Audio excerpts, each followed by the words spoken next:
चलो let us start now. चलो last lecture तक हम लोग ने 2 कोड का रिवीजन कर लिया था।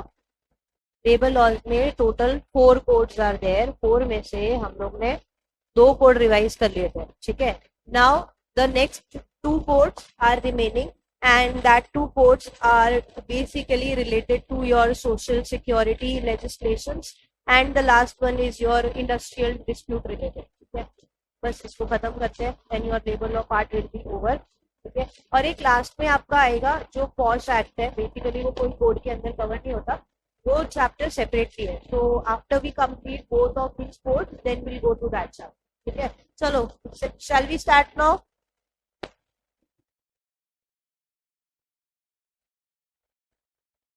हैंड रिटन नोट्स मिल गए आप सबको? Anyone pending or remaining? Handwritten notes है क्या सब लोग के पास में?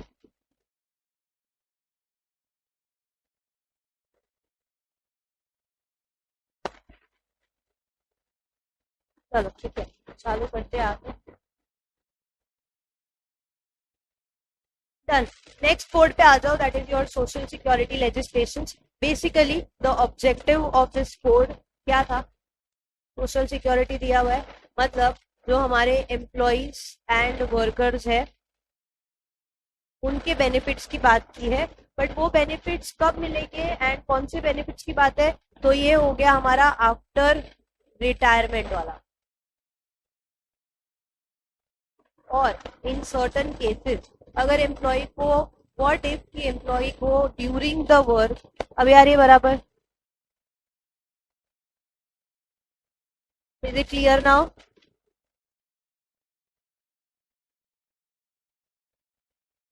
ओके ओके ठीक है।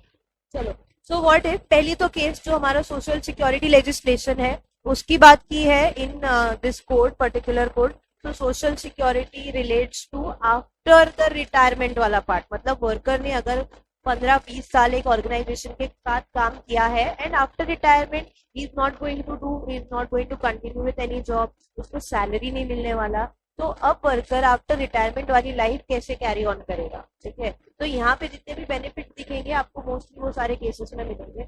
एंड दूसरा, what if during the employment अगर एम्प्लॉय को कोई भी इंजरी हो जाती है, ठीक है, वो मशीनरी पे काम कर रहा था एंड मशीनरी में काम करने से इंजरी हो गई, ठीक है, तो इससे क्या होगा? तो क्या हमारा एम्प्लॉयमेंट, जहाँ पे हम एम्प्लॉयमेंट कर रहे हैं एंड जो हमारा एम्प्लॉयर है, is he liable for the employment injury? Answer is ये। तो उस केस में कैसे बेनिफिट दिया जाएगा एम्प्लॉय को, ये सब बात की गई है हमारे सोशल सिक्योरिटी लेजिस्लेशन, ठीक है। तो अब आप जो भी एक्ट पढ़ोगे यहाँ पे सबका ऑब्जेक्टिव क्या होगा कि after retirement and in case of any injury और any suppose this maternity benefit, तब क्या क्या बेनिफिट दिए जाएंगे एक वर्कर को और एम्प्लॉय को, these all things are covered in this chapter, ठीक है। तो मोस्ट इंपॉर्टेंट वाले चैप्टर हमारे ये 4 है, इसको कवर करेंगे।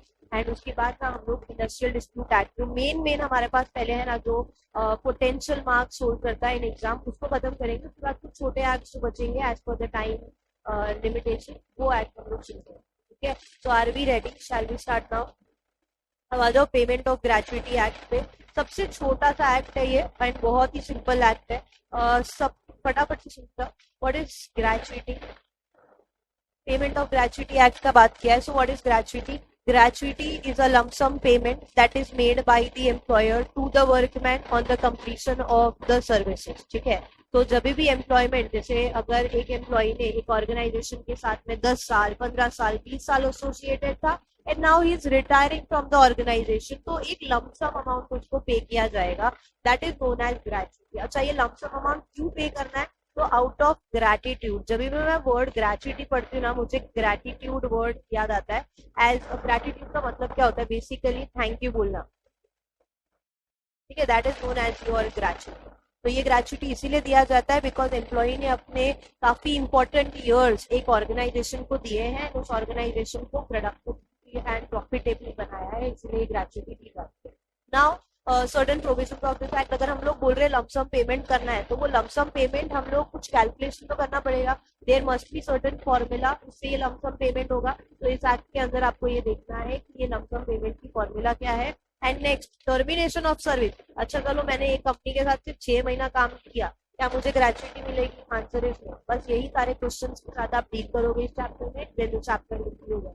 समझो द इंटेंशन इज नॉट कि सिर्फ रिवाइज करा हुआ मैं आपको प्रोविजन करा के खत्म कर दूं, बिकॉज जब तक आपको कंसेप्ट क्लैरिटी नहीं रहेगी, आपको पता नहीं रहेगा इसका ऑब्जेक्टिव क्या है, मतलब क्या है, तब तक पढ़ने का और एग्जाम में जाके इसको लिखने का देयर इज नो सेंस। तो आप रिवीजन के साथ साथ में इफ इन केस कंसेप्ट अभी भी अनक्लियर है या वो है, तो everything will be covered here, किस तरीके से अपने को रिवीजन करना है। ठीक है, चलो अब चालू करते हैं एप्लीकेबिलिटी ऑफ दिस एक्ट से। जैसे लास्ट लेक्चर में मैंने आपको बोला था, हर एक एक्ट आप शुरू करो, पहले एप्लीकेबिलिटी समझो, ऑब्जेक्टिव समझो, definitions important to that act वो पढ़ो, एंड उसके बाद प्रोविजंस पे आके चैप्टर को खत्म करो। ये तरीका होता है हर एक एक्ट को पढ़ने का। ठीक है, चलो एप्लीकेबिलिटी की बात करते हैं। So this act is applicable again two parts. It is applicable to every factory, mines, oil fields, plantation, ports and railway establishment.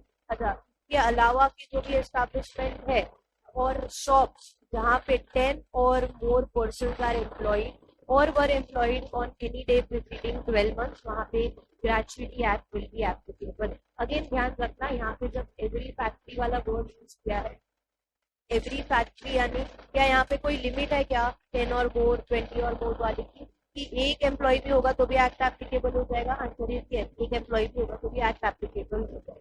That is your every factory, mines, oil field. And यहाँ पे अगर shops और उसके अलावा के establishment की बात करें, तो जहाँ पे 10 और मोर पर्सन आर एम्प्लॉयड और वर employed on any day preceding 12 months, वहाँ पे payment of gratuity act applicable. Is that clear? Next definition देखो, डेफिनेशन बोल रहा है कि इस एक्ट के अंदर हम लोग एम्प्लॉय किसको कंसिडर करेंगे, जिसको ये ग्रेचुइटी का बेनिफिट मिलने वाला है। ओके, तो यहाँ पे हम लोग ने सारे टाइप्स के एम्प्लॉयज को इंक्लूड कर दिया है, एंड यहाँ पे हम लोग ने टीचर्स को भी इंक्लूड किया हुआ है जो एसोसिएटेड है विद एनी एजुकेशनल इंस्टीट्यूशन। समझा? मतलब एम्प्लॉय की basic definition will be same, manual, skilled, unskilled, supervisory work, ये सब काम करने वाले को हम लोग एम्प्लॉय ही बोलेंगे। बट इस एक्ट के लिए हमने टीचर्स को भी इंक्लूड किया है इन ग्रेचुइटी एक्ट।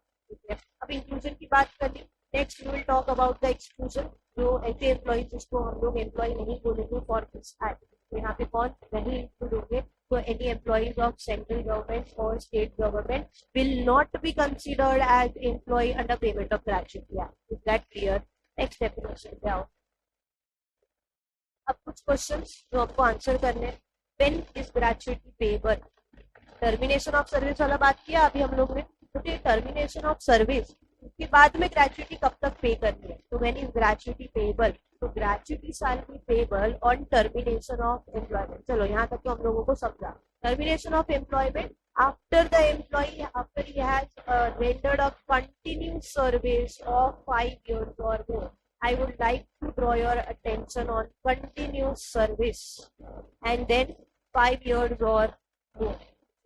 तो अगर एक एम्प्लॉय एक ऑर्गेनाइजेशन के साथ कम से कम 5 साल था या 5 साल से ज्यादा था, तभी उसको ग्रेचुइटी का बेनिफिट दिया जाएगा। एंड 5 साल का मतलब ये नहीं कि 1 साल आया, नेक्स्ट ईयर वो काम पे नहीं है, फिर नेक्स्ट ईयर ज्वाइन करता है, इस तरीके से 5 साल नहीं होने चाहिए। 5 साल should be a continuous service, तब ग्रेचुइटी का बेनिफिट मिलेगा।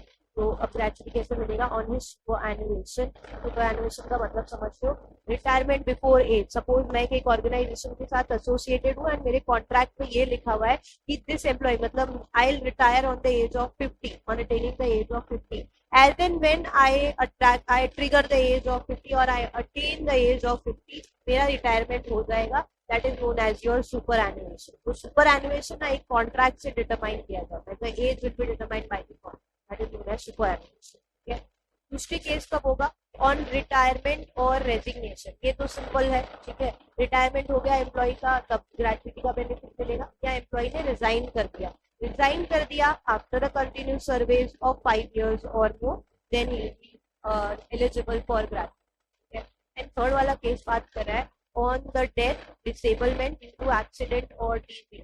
ठीक है, तो अगर एम्प्लॉय की डेथ हो गई while serving in the employment, disabled हो गया एम्प्लॉय या उसका एक्सीडेंट हो गया या डेथ डिजीज अफर हो गई, ठीक है, तो वो सारे केसेस में एम्प्लॉय को ग्रेचुइटी मिलेगा। अब जो ये लास्ट वाला केस है ना, इसमें ध्यान रखना 5 years और मोर वाली क्राइटेरिया एप्लीकेबल नहीं होगी, बिकॉज हम लोग डेथ या डिसेबलमेंट बोल के तो नहीं आएगी कि इतने टाइम बाद आने वाली, तो वहां पे ये 5 years वाला क्राइटेरिया अप्लाई नहीं होगा। बाकी के सारे केसेस में 5 years और मोर हुआ then will be eligible for graduate. Clear है क्वेश्चन नंबर 1। नेक्स्ट देखो क्वेश्चन नंबर 2। अब हम लोग ने बात कर लिया व्हेन इज ग्रेजुएटी पेबल, यानी ग्रेजुएटी कब दिया जाएगा। सेकंड क्वेश्चन आता है ग्रेजुएटी देना किसको है। Common sense, common logic, employ को मिलेगा ग्रेजुएटी, ठीक है। लेकिन इफ इन केस एम्प्लॉय की डेथ हो जाती है तो ग्रेजुएटी की बेनिफिट किसको देंगे, तो उसकी नॉमिनी को देंगे, ठीक है। अगर कोई नॉमिनी अपॉइंट नहीं हुआ है तो किसको देंगे, तो उसके लीगल हायर को देंगे, तो लोगों को ग्रेजुएटी पेबल किया जाएगा। नॉर्मल सर्कमस्टांसेस में पहले एम्प्लॉय ने जैसे ही रिटायरमेंट लिया, रेजिग्नेशन लिया, उसको हम लोग ग्रेजुएटी पे कर देंगे। इन केस उसकी डेथ हो जाती है ड्यूरिंग द एम्प्लॉयमेंट ओनली, तो उसके नॉमिनी को पे करेंगे। इफ इन केस नॉमिनी नहीं था तो उसके लीगल हायर को पे किया जाएगा, ठीक है। अब आता है most important question, amount of gratuity क्या। जो हम लोग ने ऊपर ग्रेजुएटी का मीनिंग देखा और वहां पे लमसम अमाउंट की बात की थी, लमसम पेमेंट की। वो लमसम पेमेंट का अमाउंट कैसे कैलकुलेट करोगे, so this is the formula for gratuity calculation, ठीक है। क्या बोला हुआ है, 15/26 into salary into number of years और ₹20 lakh whichever is higher, ठीक है। अब ये फॉर्मूला कैसे आया, लॉजिक समझो। 15 यानी हाफ मंथ की सैलरी कंसिडर करने की, डिवाइड बाय 26 यानी एक महीने में कितने दिन होते हैं, 30 डेज। 30 डेज में से 4 संडेज एक्सक्लूड कर दो, ठीक है। तो ये अपना लॉजिक आया 15/26 का। इंटू करोगे सैलरी, ठीक है, into number of years, 5 years होगा, 10 years होगा, 15 years होगा, ये कर दो। इसका जो भी अमाउंट आया, सपोज आया 10 लाख रुपए, ठीक है, रफली 10 केस, ये पूरा कैलकुलेशन के बाद 10 लाख रुपए आया, ठीक है। 10 lakhs और ये amount is fixed by government, ठीक है, एक्ट के हिसाब से फिक्स की गई है। Earlier this amount was 10 lakh rupees, okay. तो अर्लियर वाला जाने तो तुमको याद रखना है 20 lakhs वाला क्राइटेरिया। तो 10 lakhs आया according to the formula calculation and 20 lakhs rupees as per the limit fixed by the act. इसमें से विच एवर इज हायर होगा उतना amount shall be paid as gratuity. Clear है। नेक्स्ट वाला देखो, फोर्थ फीचर ऑफ ग्रेजुएटी कब होगा। Fourth feature का मतलब समझ लो, फोर्थ फीचर कर लेना यानी एम्प्लॉयर अपने पास की ग्रेजुएटी का अमाउंट जब्त कर देगा एंड एम्प्लॉय को नहीं देगा। तो ये कौन सी केस होगा, तो ऐसे केसेस बोल सकते हैं जहाँ एम्प्लॉय ने कुछ मिसकंडक्ट किया हो, एम्प्लॉय ने ऑर्गेनाइजेशन की प्रॉपर्टी को अफेक्ट किया हो, डैमेज किया हो, एम्प्लॉयर के साथ कुछ गलत बिहेवियर किया हो, तो क्या आप उसको ग्रेजुएटी देंगे, आंसर इज तो that is known as your fourth feature of gratuity. सबसे पहला, इफ एनी लॉस और damage is caused to the property of employer by the employee, ठीक है। righteous or disorderly conduct any act of violence, ठीक है। Violence क्या, Kabir Singh type का employ है समझो, ये जो ऑर्गेनाइजेशन में आता है और तोड़ फोड़ करता है पूरी ऑर्गेनाइजेशन में, एक दूसरे के साथ में झगड़ा करता है, ऐसे एम्प्लॉय को क्या हम लोग ग्रेजुएटी का बेनिफिट देंगे, आंसर इज ठीक है। And third, offence involving any moral turpitude, done है। अब ये सब हम लोग ने कैलकुलेट कर लिया, हम लोग ने बेसिक प्रोविजन समझ लिए, ठीक है। ग्रेजुएटी कब पे करना है, किसको ग्रेजुएटी पे होगा and amount of gratuity calculation. अब समझो एम्प्लॉय ने ये सारी क्राइटेरिया फुलफिल कर ली, 5 साल की एलिजिबल सर्विस भी कर ली, कंटिन्यू सर्विस, उसके बाद में अब उसका रिटायरमेंट हो रहा है, तो अब वो ग्रेजुएटी का कैलकुलेशन करके एम्प्लॉयर को ये अमाउंट पे करना है टू द एम्प्लॉय। तो किस तरीके से, अब ये आया आपका प्रोसीजरल पार्ट, ये एप्लीकेशन कैसे करना है, एम्प्लॉयर की क्या राइट्स एंड ऑब्लिगेशन है towards his employ, okay, simple चीज। तो application for payment of gratuity कौन करेगा, एम्प्लॉई करेगा टू हिज एम्प्लॉयर। कब करेगा, within 30 days from the date when gratuity becomes payable, ठीक है। आज रिटायर हो रहा है, आज से लेकर 30 दिन के अंदर अंदर एप्लीकेशन कर देनी है टू हिज एम्प्लॉयर, भाई देखो मेरा रिटायरमेंट है, मैं एलिजिबल हूँ फॉर द ग्रेजुएटी, तो प्लीज मेरा ग्रेजुएटी का प्रोसीजर फॉलो कर दो। नेक्स्ट, अब इसमें जैसे ही एम्प्लॉयर के पास नोटिस पहुंची कि he is eligible for gratuity and मुझे इस एम्प्लॉय का ग्रेजुएटी पेमेंट क्लियर करना है, तो अब rights and obligations of employer क्या होंगे। सबसे पहला, एम्प्लॉयर की ड्यूटी होती है टू डिटरमाइन एंड पे ग्रेजुएटी, जो अभी ऊपर फॉर्मूला पढ़ा ना उसके हिसाब से कैलकुलेशन होगा। दूसरा, एम्प्लॉयर एक बार कैलकुलेशन हो गया, then the employer shall arrange to pay the gratuity within 30 days from date on which gratuity becomes payable। And last में अगर एम्प्लॉय 30 days के अंदर ग्रेजुएटी पेमेंट नहीं करता तो क्या कोई एक्स्ट्रा ऑब्लिगेशन आएगा, answer is yes, he will be liable to pay interest at the rate of 10% per annum for the delayed period। समझा, तो this is the process. In short मैं आप लोगों को बताऊं तो पहले एप्लीकेशन करेगा एम्प्लॉय अपने एम्प्लॉयर को, ठीक है, कितने दिन में करेगा, within 30 days. Okay, this is point number 1, application वाला पॉइंट। एम्प्लॉयर को पता चला, अब एम्प्लॉयर को कैलकुलेशन करने का, फिर ग्रेचुइटी पेमेंट करने का एम्प्लॉय को, उसको भी कितने दिन में करने का, विद इन 30 डेज। अगर एम्प्लॉयर ने डिले किया तो क्या होगा, वो इंटरेस्ट पे करना पड़ेगा for the delayed period and that interest is 10% पर annum. Are we clear now? Chat box में रिप्लाई करके बताओ फटाफट से।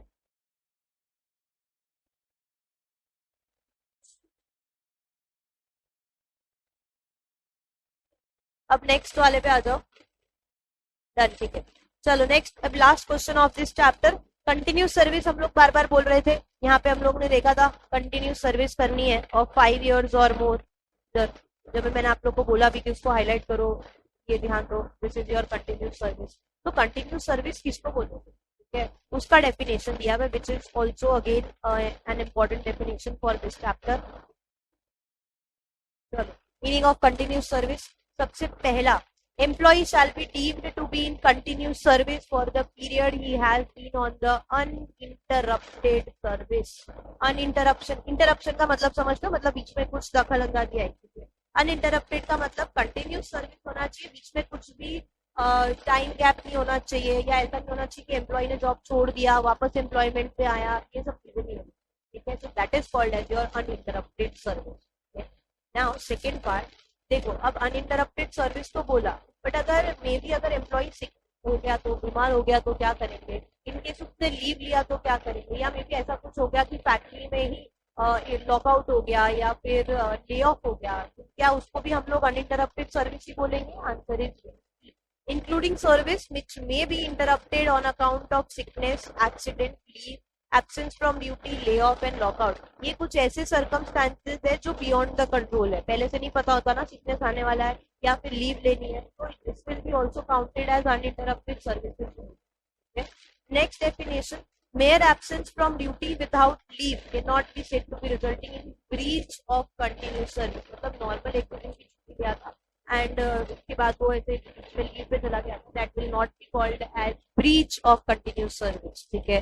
थर्ड वाला, सर्विस इज नॉट कंटिन्यूस। अब ये दोनों पॉइंट सुनना ध्यान से, service is not continuous in case of legal termination of service and subsequent reappointment. Suppose employee को ना एम्प्लॉय किया था 5 साल के लिए, बट बीच में ना उसने जॉब छोड़ दी, ठीक है, सपोज 2.5 साल काम किया था एंड जॉब छोड़ दिया, उसके बाद उसको वही सेम कंपनी में वापस एम्प्लॉयमेंट में बुलाया है, क्या इसको कंटिन्यूस सर्विस बोलेंगे? आंसर इज नो, बिकॉज उसका टर्मिनेशन है, उसका जॉब हमने लीगली टर्मिनेट कर दिया था, उसको सब्सिक्वेंट आप रीअपॉइंटमेंट करो, इसका मतलब होता है एज इफ आप उसको नए तरीके से ही अपॉइंट करें, तो हम उसको कंटिन्यूस सर्विस में काउंट नहीं करें। Okay, and last wala case, gratuity cannot be claimed on the basis of continuous service on being taken back in service after break in service of 1.5 year। ठीक है, employ को रखा था काम पे 1.5 साल के लिए, उसको कुछ काम नहीं कराया, उसका वो स्लैक पीरियड था, ठीक है, मतलब no work, it was a time gap. 1.5 साल के बाद आप उसको वापस एम्प्लॉयमेंट में बुलाते हो, क्या इसको कंटिन्यूस सर्विस बोलेंगे? Answer is no. तो पहले के 2 cases, first and second point, वो बात करा था अबाउट कंटिन्यूस सर्विस, भले ये दोनों केस हुआ ना, फिर भी हम इसको कंटिन्यूस सर्विस ही बोलेंगे। ओके, लास्ट के 2 पॉइंट्स बात करें कि कब हम लोग इसको कंटिन्यूस सर्विस नहीं बोलेंगे। Are we clear till here? तो ग्रेचुइटी, पेमेंट ऑफ ग्रेचुइटी वाला चैप्टर हुआ यहाँ पे खत्म, ठीक है। एनी डाउट फटाफट से चैट बॉक्स में रिप्लाई करो। Shall we move to the next chapter?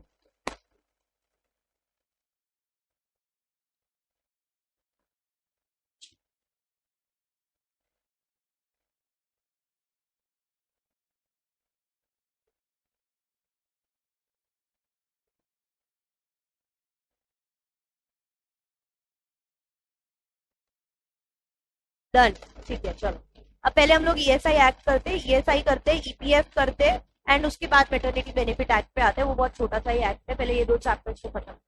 चलो आ जाओ, ESI act, what is ESI? Employee state insurance act.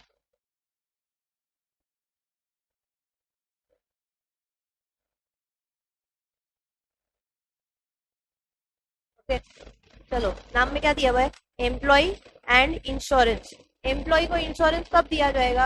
मे भी जब उसको कोई इंजरी हो गई काम करते टाइम पे, उसको कहीं चोट लग गई, या वो परमानेंटली डिसेबल्ड हो गया, टेम्पररी डिसेबल्ड हो गया, या होता है ना जो बहुत केमिकल्स वाली इंडस्ट्री होती है, गार्डन्स में प्रोसेस, अभी वहां पे रोज जाके आप काम करोगे, वो केमिकल टॉक्सिक केमिकल्स को इनहेल करोगे, तो मे बी उससे ब्रीदिंग प्रॉब्लम हो गया, उससे लंग्स वगैरह में अफेक्ट हो गया। तो क्या ये एम्प्लॉय को काम के दौरान ही हुआ था? तो yes, employer is liable for this insurance. ठीक है, अब ये कैसे सेक्टर ऑफ वर्कर्स के लिए है, अगेन वही लेबर एंड वर्कर्स की कैटेगरी के लिए जो खुद के लिए अपना इंश्योरेंस अफोर्ड नहीं कर सकते, एंड जहाँ पे ना एम्प्लॉयर खुद लायबल होता है, बिकॉज ये लोगों को जो भी डिजीज हुआ, जो भी इंजरी हुई, वो during the course of employment, इसीलिए आता है एम्प्लॉय स्टेट इंश्योरेंस एक्ट। इसमें हर महीने from the salary a certain percent is contributed from the employer side also and from the employee side also. This is known as your ESI Act. Okay, ESI का ना मैंने एकदम short form बनाया, that is known as SIM, SIM.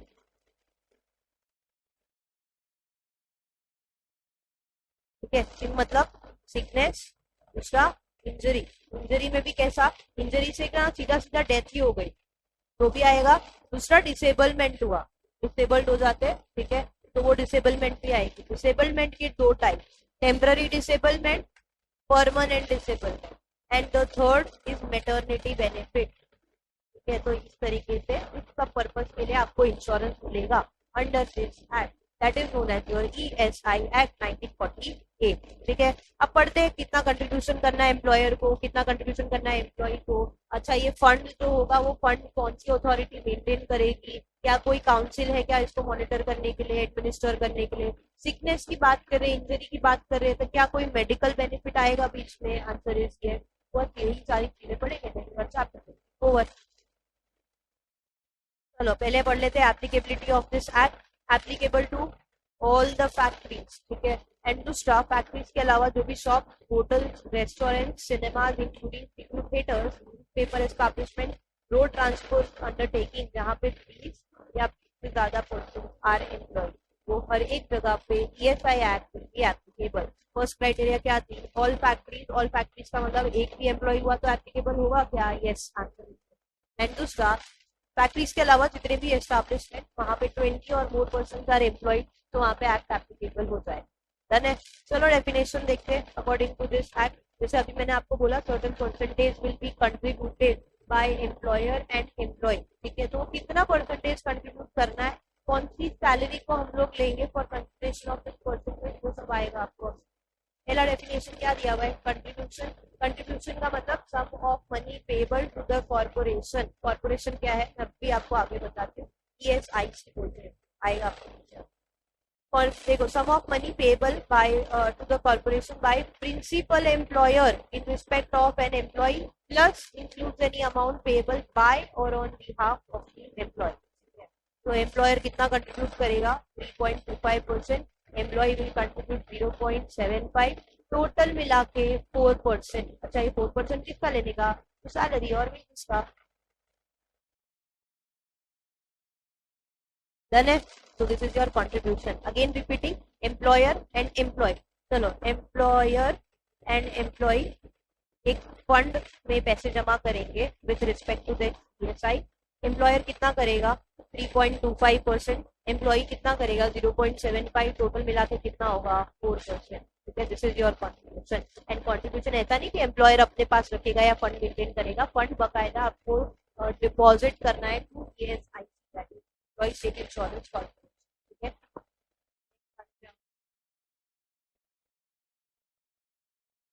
contribution which are to be payable with respect to the wage period shall be due on the last day of the wage period. This is simple. Employment injury, जो अभी अपने लोगों ने SIM पढ़ा ना, जहाँ पे injury लिखा हुआ था, वो इंजरी का डिटेल्ड डेफिनेशन क्या बोलता है? देखो, नाम पे क्या दिया हुआ है? Employment injury. मतलब ये इंजरी जो भी एम्प्लॉय को हुई होगी वो during the course of employment ही हुई होगी। आंसर ये है। देखो, personal injury to an employee caused by accident or any occupational disease. ठीक है, ऑक्यूपेशनल डिजीज यानी ना, एम्प्लॉय ने जब ये हैजार्डस केमिकल, टॉक्सिक केमिकल की इंडस्ट्री ज्वाइन की, उससे पहले employee was very much fit and fine, उसको कोई भी लंग्स का प्रॉब्लम नहीं था, ब्रीथिंग प्रॉब्लम नहीं था, बट जैसे ही उसने ये केमिकल टॉक्सिक इंडस्ट्री को ज्वाइन किया, उसके बाद उसको ये डिजीज हुआ है। तो इस डिजीज को बोला जाता है occupational disease. The disease which occurred or which happened to an employee due to the occupation that he is involved with is known as your occupational disease. Now, any accident or occupational disease arising out of and in the course of his employment, being an insurable employment, whether accident occurs or the occupational disease is contracted within or outside the territorial limits of India. This is very important. इसके ऊपर case study बना क्या बोल रहे हैं तुम देखो. अच्छा, ये एक्सीडेंट हुआ या ऑक्यूपेशनल डिजीज हुई, क्या ये फैक्ट्री के अंदर या कोई भी एस्टैब्लिशमेंट के अंदर हुई होगी तो ही आप इसको एम्प्लॉयमेंट इंजरी बोलोगे, या यहाँ ऑफिस के बाहर भी ऐसी कुछ इंजरी हो सकती है. सपोज इफ एम्प्लॉय को कोई काम करने भेजा, ऑफिस का ही काम करने भेजा आउट ऑफ द फैक्ट्री और एस्टैब्लिशमेंट, एंड जाते जाते उसका रास्ते में एक्सीडेंट हो गया, क्या इसको एम्प्लॉयमेंट इंजरी बोलेंगे? आंसर इज यस, बिकॉज वो ऑफिस में ही काम से गया था बाहर. That is called as your employment injury. इसलिए वहाँ पे दिया हुआ है that is disease or accident is occurred within or outside the territorial limits of India. Clear है? अब एम्प्लॉय की डेफिनेशन में किसको इंक्लूड करोगे? एम्प्लॉय की डेफिनेशन में the any person employed for wages and who is directly employed by the principal employer, who is employed by or through the immediate employer and services are temporarily get on hire to the principal employer. मतलब long term employee, permanent employee and project wise जो एक employ को higher किया जाता है, जैसे ये service वगैरह वाले में सारे employees will be included. Plus include the person employed for wages of any work connected with the administration of the factory. Admin का जो काम होता है उसमें भी उसको भी आप एम्प्लॉय की डेफिनेशन में इंक्लूड करोगे. This part was regarding inclusion. अब एक्सक्लूजन में कौन आएंगे वो देखो. But does not include any member of Indian navy, military और एयरफोर्स. ये आपको मैंने पहले ही बताया, हर एक एक्ट में आपको ये सब एक्सक्लूडेड वाले पार्ट में ही दिखेंगे, because labour law is not for all that all these people. Labour law is for general workers and labour. इनके लिए अलग एक्ट होता है, इसलिए लोगों को यहाँ इंक्लूड नहीं करेंगे. And next, any person whose wage exceed such wages as prescribed by the central government. अच्छा, कौन सी वेज? ऐसे लोगों की, ऐसे पर्सन जिनकी वेजेस एक्सीड होती है beyond the point, they will also not be covered in ESI act. अच्छा, ऐसे कौन से लोग हैं? पहले आप वेजेस का डेफिनेशन पढ़ो. Wage limit for inclusion in ESI act, मतलब ऐसे कौन से एम्प्लॉयज इस एक्ट के अंदर इंक्लूड होंगे? तो ऐसे सारे एम्प्लॉयज जिसकी नॉर्मल एम्प्लॉय की अगर हम लोग बात करें तो जिसकी salary is 21,000 rupees per month, they will be covered under ESI act. And अगर डिसेबल्ड एम्प्लॉय है, ठीक है, उसकी salary will be 25,000 rupees per month, वो लोग इंक्लूड हो जाएंगे इस एक्ट के अंदर. ठीक है. अच्छा, इसके ऊपर अगर 21,000 इसकी 30,000 सैलरी हुई तो क्या ईएसआई एक्ट के अंदर आएगा? Answer is no. क्या इसकी 30,000 सैलरी हुई तो क्या ये एक्ट के अंदर आएगा? अब यहाँ पे आप एक्सक्लूजन वाला पॉइंट देखोगे तो ज्यादा अच्छे से समझेगा. Any person whose wages exceed such wages as prescribed by central government. तो यहाँ पे आप 21,000 एंड 25,000 वाला क्राइटेरिया समझोगे तो आप लोगों को समझ में आ जाए. क्लियर है? तो this is your definition. Inclusion वाला जो पार्ट था ना एम्प्लॉय का, वो बहुत इजी था. जो भी डायरेक्टली एम्प्लॉय हो रहा है ऑर्गेनाइजेशन में, जो भी इनडायरेक्टली एम्प्लॉय हो रहा है, या जो भी थोड़े टाइम के लिए एम्प्लॉयमेंट में आया है, प्लस एडमिनिस्ट्रेशन वर्क में जो भी एम्प्लॉयड है, उन सबको हम लोग एम्प्लॉय की डेफिनेशन में इंक्लूड करेंगे. But does not include military में जो काम करे लोग, आर्मी, एयरफोर्स एक्सेट्रा, और any person whose wages exceed such wage as prescribed by central government. तो wages की क्या लिमिट है for inclusion in this act? Wage limit is normal employee के लिए 21,000 पर मंथ एंड डिसेबल्ड एम्प्लॉय के लिए it is 25,000 per month. Done है. अब वेजेस में आप क्या इंक्लूड करोगे? जो आपने ऊपर देखा 4% ऑफ सैलरी और वेजेस का कंट्रीब्यूशन आएगा, क्या इंक्लूड होगा उसमें? Wages means all remuneration paid और payable in cash to an employee and includes payment to an employee in respect of any period of authorized leave, lockout, strike, which is not illegal or layoff, but does not include any contribution paid by employer to any pension fund or PF, traveling allowance or the value of traveling concession, any sum paid to person employed to defray special expense. defray का मतलब होता है cover up special expense. And last वाला part any gratuity payable. तो wages की definition में simple लिखोगे आप कि सारी जो भी रेम्यूनरेशन पेड है that will be included in wages, और including such wage which is paid during leave, lockout, strike etcetera, which is strike and all that things should not be illegal, but it does not include पहले तो contribution which is paid by employer to pension fund or PF, दूसरा traveling allowance or any traveling concession, third sum paid to the person employed to defray the special expense, and last the gratuity payable. that will not be included in your registered employee. Yes. तो आते हैं हम लोग administration of employee state insurance scheme, जो भी आपको मैंने बताया था, ESIC, employee state insurance corporation. तो जो भी पैसा फंड इकट्ठा होता है, जो एम्प्लॉयर के साइड से होता है, एम्प्लॉय के साइड से होता है, दोनों मिलकर जो एक सर्टेन फंड इकट्ठा करते हैं, वो फंड को मैनेज करता है ESIC, a separate authority under this act. ठीक है, तो ESIC that is employee state insurance corporation, इनके ना दो विंग्स है, ऐसा आप बोल सकते हो, उनकी मदद से ये लोग काम करते हैं। पहला है स्टैंडिंग कमेटी, दूसरा है मेडिकल बेनिफिट काउंसिल। नाम से समझोगे तो याद रहेगा, बट हम लोग इसको डिटेल में डिस्कस करते हैं। पहले ESIC क्या है वो बात करें। तो ESIC, establishment of ESIC is done by the central government. अब ESIC is a body corporate, ठीक है। तो बॉडी कॉर्पोरेट के जो बेसिक फीचर्स होते हैं, जैसे perpetual succession, common seal, CU and PCU, ये सारे फीचर्स ESIC के भी होते हैं, ठीक है।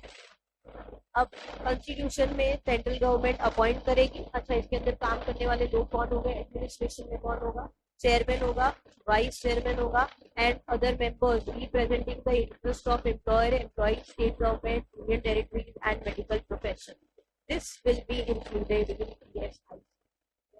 Powers and duties of corporation, ESIC के क्या पावर्स एंड ड्यूटीज है? तो सबसे पहले तो इनको क्या ध्यान रखना है? Measures for improvement of health and welfare of the insured persons and for rehabilitation and reemployment of insured persons who have been disabled और इंजर्ड। तो वो लोगों को आपको this is the powers and duties of the corporation. Now general corporation can further acquire and hold property both movable and immovable, invest कर सकती है fund, loan ले सकती है अपने नाम पे, इसको डिस्चार्ज कर सकती है, अपने मेंबर्स के लिए बेनिफिट के लिए कंट्रीब्यूट कर सकती है एनी अदर फंड, तो इसी में से उनको पैसे वगैरह भी दिए जाएंगे।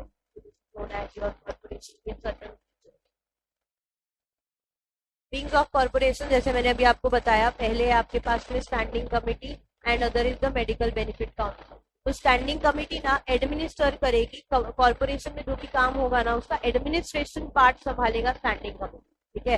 Then it acts as an executive body for the administration of ESIC। Standing committee को सिंपल याद रखो, एडमिनिस्ट्रेशन एंड मैनेजमेंट। अब मेडिकल बेनिफिट काउंसिल, नाम में क्या दिया हुआ है? मेडिकल, तो ये मेडिकल से related, because injury and sickness की बात है ना, तो यहाँ पे ये मेडिकल बेनिफिट वो सारा काम करेगी। यस श्योर, मैं आपको भेज दूंगी, और इन केस अगर आपको ये नोट्स चाहिए ना, मैं आपको आज अपना नंबर दे दूंगी, मुझे टेक्स्ट करोगे तो मैं डायरेक्टली भी आपको सेंड। तो मेडिकल बेनिफिट काउंसिल क्या बोल रहा है? देखो, central government is only going to constitute this medical benefit council. दूसरा, it will advise the corporation and the standing committee in matters relating to the administration of the medical benefit, and last में have such powers and duties of investigation with respect to the complaints against the medical practitioner, ठीक है। तो ये वाली general committee जो management and administration का काम करेगी, ये वाली सिर्फ और सिर्फ मेडिकल रिलेटेड काम करेगी, एडवाइस प्रोवाइड करेगी, कंप्लेन आया कुछ सिकनेस इंजरी से लेकर तो उसको हैंडल करने का काम करेगी, ठीक है। अब ESIC फंड, यानी जो एम्प्लॉयर एंड एम्प्लॉय ने कंट्रीब्यूट किया एंड एक फंड अक्यूमुलेट हुआ, वो फंड को क्या करना है? तो वो फंड को भी ना सेपरेटली मेंटेन करना है अंडर ESIC फंड, एंड ये फंड में से जितने पर्पसेस दिए ना, सिर्फ और सिर्फ उसी पर्पस के लिए ESIC फंड विल बी। सबसे पहले देखो क्या बोल रहा है, all contribution received under this act and all other moneys payable on behalf of the corporation shall be paid into ESIC fund, ठीक है। ये ESIC फंड को भी मॉनिटर कौन करेगा? ESIC। Bank account may be open in the name of ESIC fund with the RBI or any other bank approved by central government. Corporation में accept grant, gifts and donations for this purpose, ये fund के लिए accept करते हैं। अब the purpose of for which the funds may be expended, expended का मतलब होता है स्पेंड, एक्सपेंडिचर करना, एक्सपेंस कर सकते हैं, कौन से ऐसे पर्पसेस है उसके लिए, ठीक है। सबसे पहले payment of benefits and provisions of the medical treatment and attendance of the insured person दस हिज फैमिली, तो एम्प्लॉय को भी उसके बेनिफिट देंगे एंड उसकी डिपेंडेंट्स जो उसकी फैमिली है उसको भी ये बेनिफिट दिया जाएगा, ठीक है। Next, payment of fees and allowances to the members of the corporation, standing committee plus medical benefit council, ये जो ऊपर हमने कमेटीज बनाई है फ्री में तो नहीं काम करेगा, तो उनको भी फीस एंड अलाउंसेस पे किया जाएगा इसी फंड में, ठीक है। Next, payment of salaries, leave and joining time allowances to officers and servants of the corporation, establishment and maintenance of hospitals, dispensaries for the employees plus his family, repaying the cost of auditing the accounts of corporation. इतना सारा fund है तो वो fund का time to time audit भी होगा, तो audit के लिए जो भी फीस लगेगा उसके लिए भी पैसे जो दिए जाएंगे to cover up these expenses that shall also be given from the ESI fund. Next, repaying the cost of ESI court, मिल जाएगा आपको ESI कोर्ट, मतलब ये एक्ट के अंदर अगर कोई भी झगड़ा होता है तो वो झगड़े के लिए आप किसको रिफर कर सकते हो, तो आप ESI कोर्ट के पास जाओ. Next, payment of sums under any decree और ऑर्डर और award of any court tribunal against the corporation, repaying the cost and other charges for instituting and defending any civil or the criminal proceedings, repaying expenditure on measurement for instrument for health and welfare of the insured person and for rehabilitation and re-employment of insured person who have been disabled or injured. ये सारे purpose के लिए the fund will be expended. Expended का मतलब होता है इसमें से खर्चा किया जाएगा.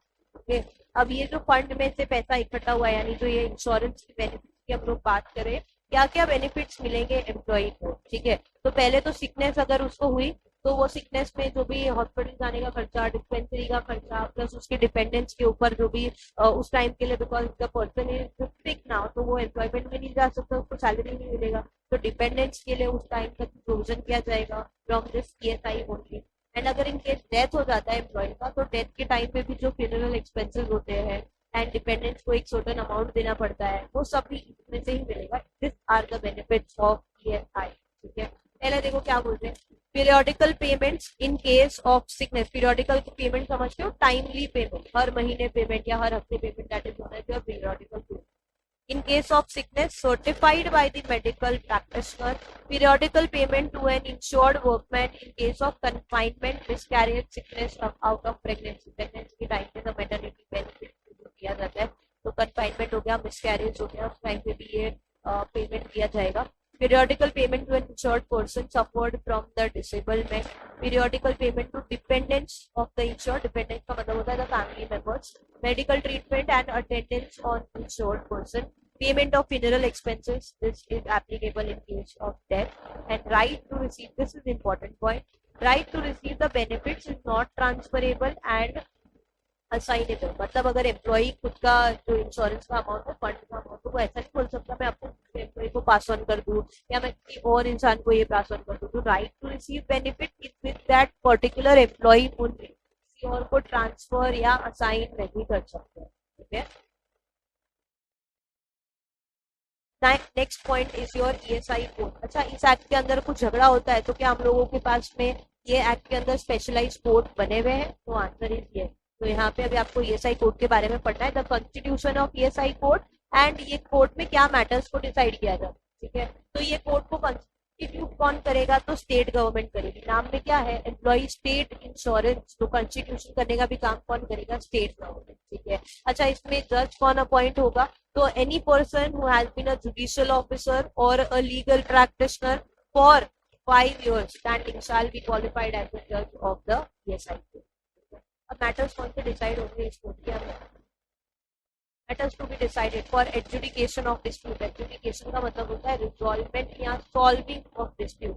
तो पहला तो डिस्प्यूट इस बारे में हुआ है कि where any person is an employ under this act, the rates of wages or contribution who is the principal employer. ठीक है, मतलब पहले ये डिटरमाइन करने के लिए झगड़ा हुआ कि एम्प्लॉय कौन है इस एक्ट के हिसाब से जिसको ये बेनिफिट मिलेगा, एंड इस एक्ट के अंदर प्रिंसिपल एम्प्लॉयर कौन है जो लायबल होगा for payment of this benefits. ठीक है, एंड दूसरा कितना कंट्रीब्यूशन करना है, वेजेस में हम लोग कितना अमाउंट लेंगे, कंट्रीब्यूशन हम 4% हम लोग किस पे कैलकुलेट करेंगे, ये सबके ऊपर झगड़ा अराइज हो सकता है. ठीक है, एंड इसी झगड़े को सॉल्व करने के लिए हमारा ESI कोड है.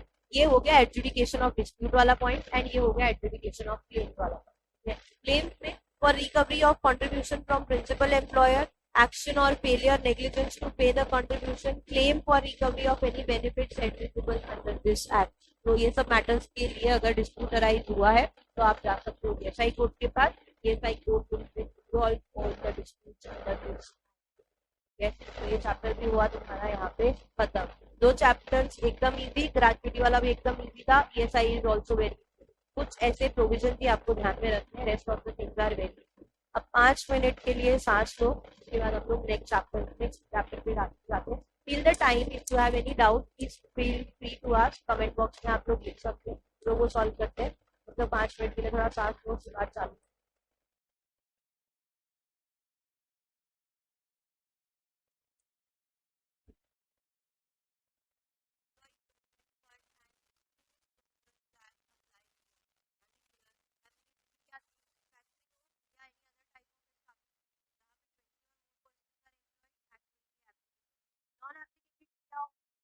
Cooperative society, less than 50% are employed, and that too they are working without the aid of power, and establishment which are under the control of central government or state government.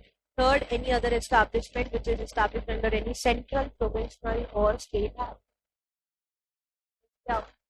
Definition क्या बोलता है? Basic wages में आप क्या include करोगे for this act? जैसे हम लोग ने ईएसआई के अंदर भी कंट्रीब्यूशन किया ना from the employer side and from the employee side, same way में प्रोविडेंट फंड के लिए भी एक कंट्रीब्यूशन होता है. ठीक है, तो इसीलिए हम लोगों को वेजेस की डेफिनेशन पढ़नी है. बेसिक वेजेस में आप ऑल एम्प्लॉयमेंट्स इंक्लूड करोगे which are earned by an employee while on duty or on leave or holiday, but does not include cash value of any food concession, any DA का मतलब होता है dearness allowance, house rent allowance, overtime allowance, any bonus or commission, and last में any presents made by employer, मतलब employer ने कोई gift दिया हो in any form, that is also not included in your wages का definition. Clear है? Schemes under this act, जो हम लोग अभी मिसलेनियस प्रोविजंस की बात कर रहे थे ना, तो मिसलेनियस प्रोविजंस के हिसाब से कौन सी स्कीम इस एक्ट के अंदर इंक्लूड? एलआईस employ provident fund scheme, that is अब ये एम्प्लॉय प्रोविडेंट फंड स्कीम जैसे ईएसआई एक्ट के अंदर ये फंड को मैनेज करने के लिए कोई एडमिनिस्ट्रेशन के लिए एक अथॉरिटी थी, कौन सी थी? ESIC, that is employee state insurance corporation. Same way में एम्प्लॉय प्रोविडेंट फंड को मैनेज करने के लिए it is managed by the board of trustees और द सेंट्रल बोर्ड. ठीक है, class of employees who are entitled and required to join PF. So every employee to whom this act apply, and other than those are of excluded employee whose wages does not exceed 15,000 rupees per month.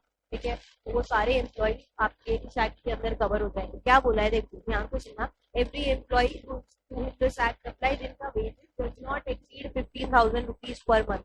ESI में क्या था? Normal employee के लिए salary was 21,000 पर month and disabled employ के लिए salary was 25,000 per month. यहाँ पे क्या बोला हुआ है? Salary limit is 15,000 per month. वो सारे एम्प्लॉयज को आप इंक्लूड करोगे अंडर पीएफ एक्ट. ठीक है, अब उसके बाद जहाँ पे आपको इधर दिया था एक्सक्लूडेड एम्प्लॉय, वो एक्सक्लूडेड एम्प्लॉय में कौन एक्सक्लूडेड होगा?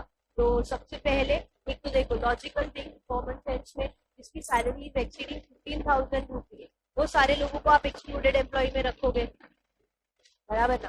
दूसरा, क्या ट्रेनी को पीएफ का बेनिफिट मिलेगा? Answer is no. और ऐसे एम्प्लॉय जिन्होंने पूरा अपना पैसा पीएफ से विड्रॉ कर लिया है, क्या हम लोग उसको उसके ऊपर ये एक्ट अप्लाई होगा? Answer is no. So that these categories of employees are known as excluded employees. ठीक है, excluded employee में कौन था? एक ऐसा एम्प्लॉय जिन्होंने अपना पूरा कंट्रीब्यूशन रिमूव कर लिया, पॉपुलेशन को हटा दिया, मतलब निकाल दिया अपने पीएफ फंड से. दूसरा, ऐसे एम्प्लॉयज जिसकी salary is exceeding 15,000 rupees per month. And third, they are the training, that is apprentice, वो लोग इस एक्ट के अंदर कवर नहीं होते. अब इस एक्ट के अंदर कंट्रीब्यूशन कितना करना है? Equal contribution will be done by employer and employee. फिर क्या लिमिट है? 12% of basic salary plus dearness allowance plus retaining allowance. Retaining allowance का मतलब समझते हो? रिटेन का मतलब समझते हो? यहाँ पे ना ऐसे एम्प्लॉइज को जो हाईली टैलेंटेड है, स्किल्ड एम्प्लॉइज है, कंपनी चाहती है कि ऐसा टैलेंट हमारी कंपनी में ज्यादा से ज्यादा टाइम तक बना रहे. ठीक है, कंपनी चाहती है कि ऐसे एम्प्लॉइज हम लोग उनको रिटेन करें. They are that for that purpose जो अलाउंस दिया जाता है उसको बोला जाता है रिटेनिंग अलाउंस. ठीक है, तो आप 12% किसका कैलकुलेट करोगे? बेसिक सैलरी का प्लस डीएनएस अलाउंस का एंड थर्ड रिटेनिंग अलाउंस. ठीक है, अब ये जो भी फंड इकट्ठा हुआ, क्या हम लोग इसको इन्वेस्ट कर सकते हैं? ये जो अथॉरिटी थी board of trustee and central board, क्या इसको इन्वेस्ट कर सकता है? Answer is yes. देखो, amount receive by way of PF contribution is invested by the board of trustees in accordance with the investment pattern approved by the government.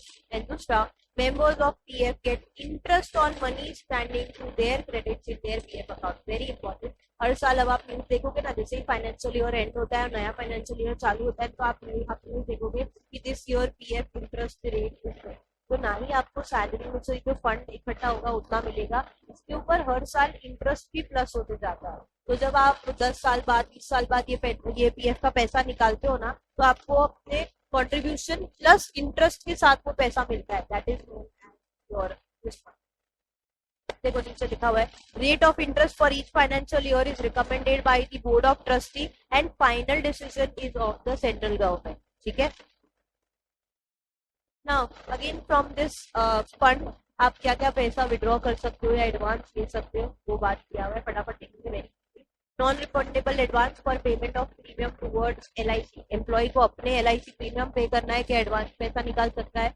Yes, answer is yes. Withdrawal for purchasing a dwelling house और flat, यानी residential house या घर purchase करने के लिए पैसा withdraw कर सकते हैं, answer is yes. Non refundable advance to members due to temporary closure of establishment, थोड़े टाइम के लिए ना एस्टैब्लिशमेंट बंद हो गया for more than 15 days for reason other than the strike or due to non-receipt of wages for 2 months or more, and refundable advance due to closure of factory or establishment for more than 6 months. Then non-refundable advance for withdrawal in case of hospitalization हुआ तो क्या पैसे की जरूरत होगी, क्या fund से withdraw कर सकते हैं? Answer is yes. Major surgical operation in a hospital, suffering from TB, leprosy, paralysis और कैंसर, ये सारी के लिए भी फंड विड्रॉ किया जा सकता है।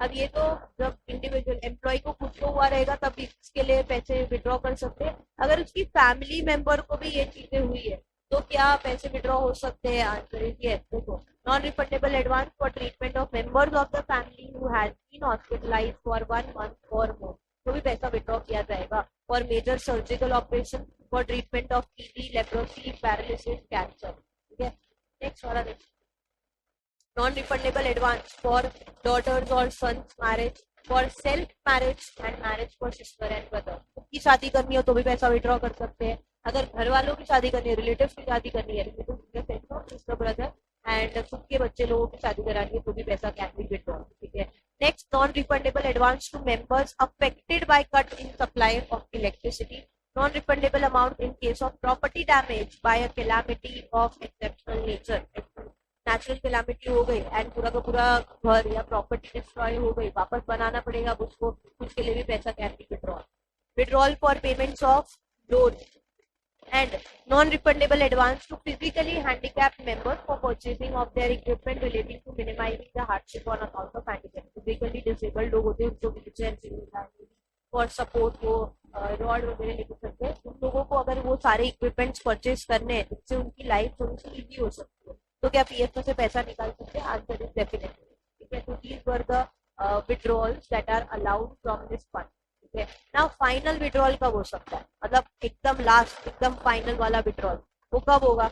जब हमने पूरा एम्प्लॉय ने पूरे टाइम के लिए काम किया, अब वो रिजाइन कर रहा है, रिटायर हो रहा है, डेथ हो गई, या सुपर एनुएशन का एज अटेन हो गया, या फिर वो इंडिया छोड़ के बाहर की कंट्री में सेटल होने जा रहा है, या फिर हो सकता है उसकी शादी हो रही है, तो ये सारी case full accumulation with interest can be withdrawn, that is known as your final withdrawal। ठीक है, तो पहला देखो, full accumulation along with the interest are refunded in the event of death, superannuation, retrenchment or resignation, migration from India, permanent settlement abroad और taking employment abroad. ठीक है, पूरा permanently India छोड़ के बाहर जा रहा है, उसके बाद दूसरी जगह माइग्रेशन हो रहा है, या फिर वो यूएस में या कहीं बाहर की कंट्रीज में जाके जॉब ले रहा है, तो फिर वो यहाँ से टाटा बाय बाय बोलेगा एंड उसको फुल पैसा मिलेगा, बिकॉज ये फैक्ट जो इंडिया में एप्लीकेबल है वो बाहर का एप्लीकेबल है नहीं, तो यहाँ पे उसको फुल एक्यूमुलेशन मिलता है। ठीक है, अलॉन्ग विद द नाउ इसके अलावा की कोई भी केसेस है तो इसके लिए ना परमिशन लेनी पड़ेगी of commissioner when he ceases to be in employment and has not been employed for a continuous period of at least 2 months, तब उसको परमिशन लेना पड़ेगा। And requirement of 2 months will not apply in case of female members resigning from service for the purpose of getting married। ठीक है, तो ये ऊपर वाले केस में तो फाइनल विड्रॉल मिलेगा ही, प्लस इसके अलावा के केसेस है तो आपको परमिशन लेनी है कमिश्नर की, और उसको ये बताना है कि देखो भाई लास्ट 2 महीने से कंटिन्यूस पीरियड में मैं एम्प्लॉयमेंट में नहीं था, मुझे अब अपना फाइनल पैसा विड्रॉल करने में। अब ये जो 2 months वाला क्राइटेरिया है ये फीमेल एम्प्लॉयज के लिए अप्लाई नहीं होगा जो रिजाइन करिए जॉब से only for the purpose of getting married. ठीक है, next scheme under this act is about the employees pension fund. अब पेंशन फंड की कुछ मिनिमम क्राइटेरिया है एंड पेंशन फंड में भी जो पेंशन मिलती है, सुना होगा ना, पेंशन मिला या फिर आपको क्राइटेरिया. अच्छा, पेंशन के लिए आप कब एलिजिबल होते हो? तो एटलीस्ट आपने 10 साल काम किया होना चाहिए एक पर्टिकुलर ऑर्गेनाइजेशन के साथ में. या दूसरा, normal superannuation pension is payable on the attaining of age of 58 years, और अगर 58 इयर्स से पहले भी मिल सकता है on attaining the age of 50 years. ठीक है, तो ये तीनों criteria are applicable. That is minimum service requirement is what 10 years. Then 58 years के हुए तो नॉर्मल सुपर एनुएशन हो जाता है, तब पेंशन के लिए एलिजिबल. एंड लास्ट में 50 इयर्स में भी एलिजिबल हो जाते हो, बट तब तुमको पेंशन ना एक डिस्काउंटेड रेट पे दिया जाएगा, एक प्रपोर्शनेट अमाउंट पे दिया जाएगा. तो दीज आर द क्राइटेरिया. अब scheme also provides for monthly payment of pension in the following contingency: superannuation on 58 years, retirement, permanent total disablement, death during service, death and during service या ऐसे भी death हो गया दोनों, children pension and orphan pension. So this is your pension fund. Last वाली है employees deposit linked insurance scheme. तो central government ने ये स्कीम बनाई है for the purpose of providing life insurance benefit to the employees to which this act apply. And good part is the scheme shall be applicable to all factories and establishment जहां पे to which this EPF and miscellaneous provisions act applies. ठीक है,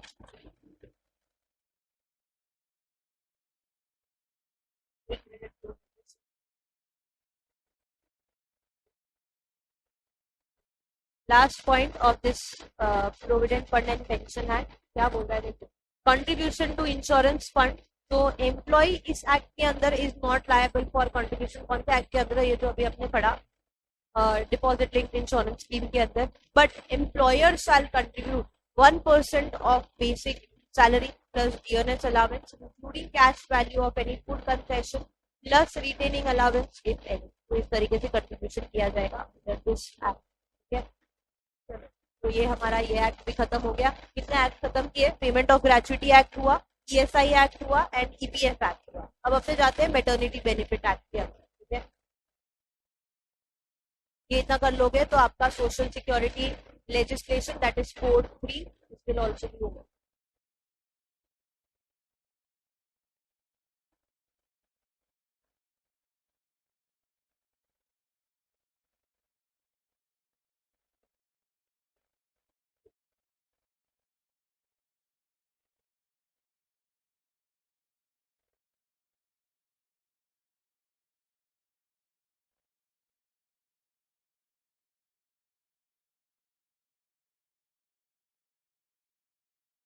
चलो आ जाओ maternity benefit act के अंदर. Again social security legislation. इसका ऑब्जेक्टिव क्या है वो ध्यान से सुनना.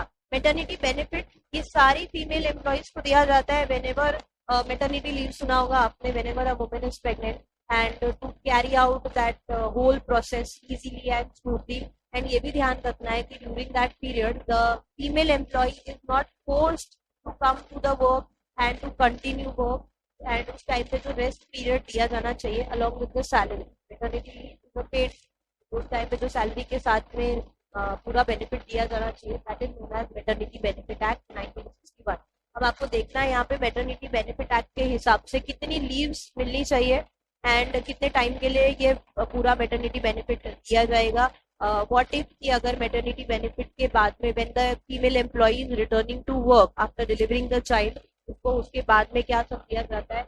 एप्लीकेबिलिटी ऑफ दिस एक्ट क्या है ये सब पढ़ोगे, बहुत ही छोटू सा एक्ट है ये. ठीक है, चलो देखते हैं. Objective of this act to secure the health and strength of workers and tender age of children are not affected. मतलब किसी को भी ना फोर्सफुली कोई एक एम्प्लॉयमेंट में काम नहीं कराया जा रहा. ठीक है, दूसरा, citizens are not forced to enter into vocations unsuited to their age and strength.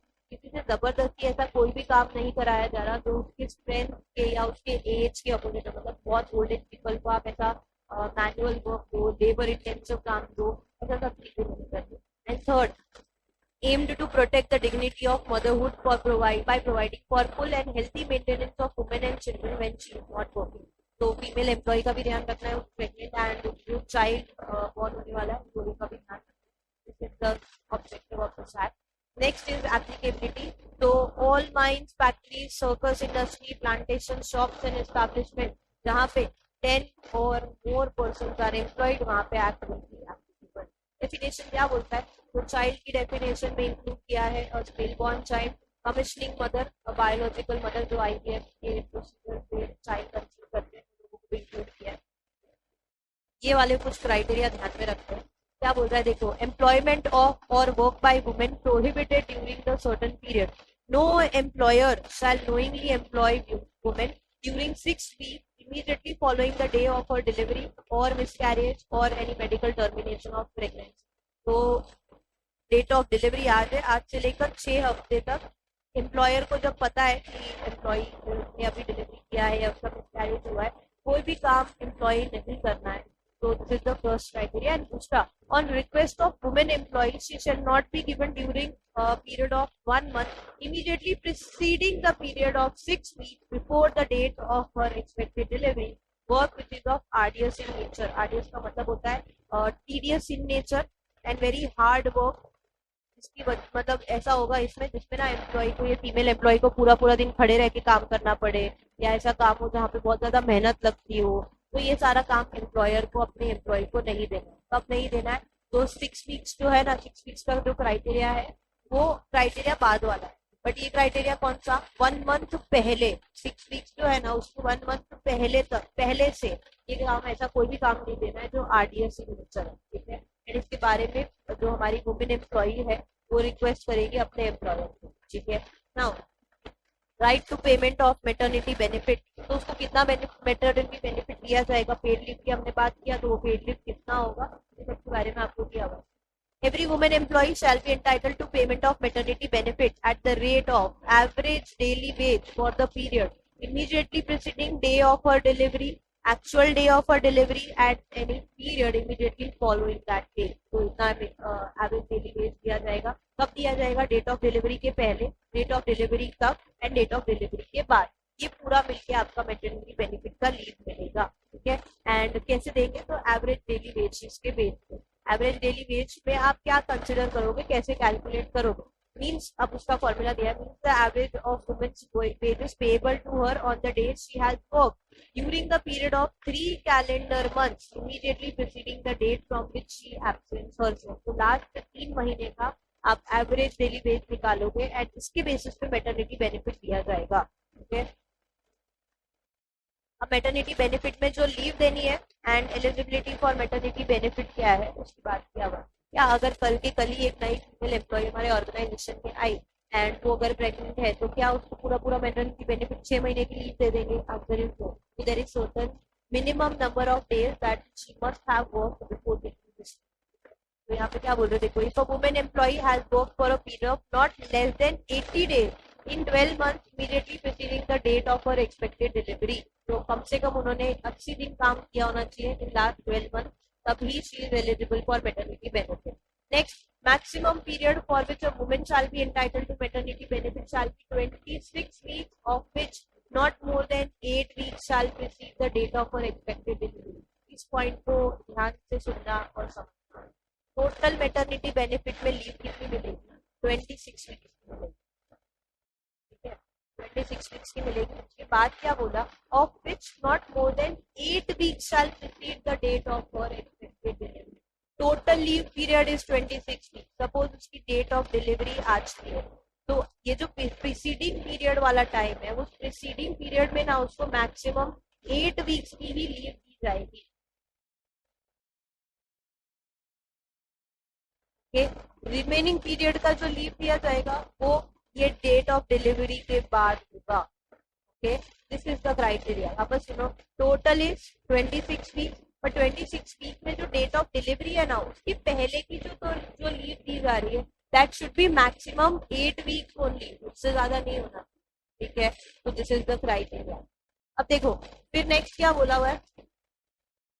अब ये क्राइटेरिया किसके लिए है? तो जिनके अप टू 2 चिल्ड्रन है, सर्वाइविंग चिल्ड्रन है, उनके लिए।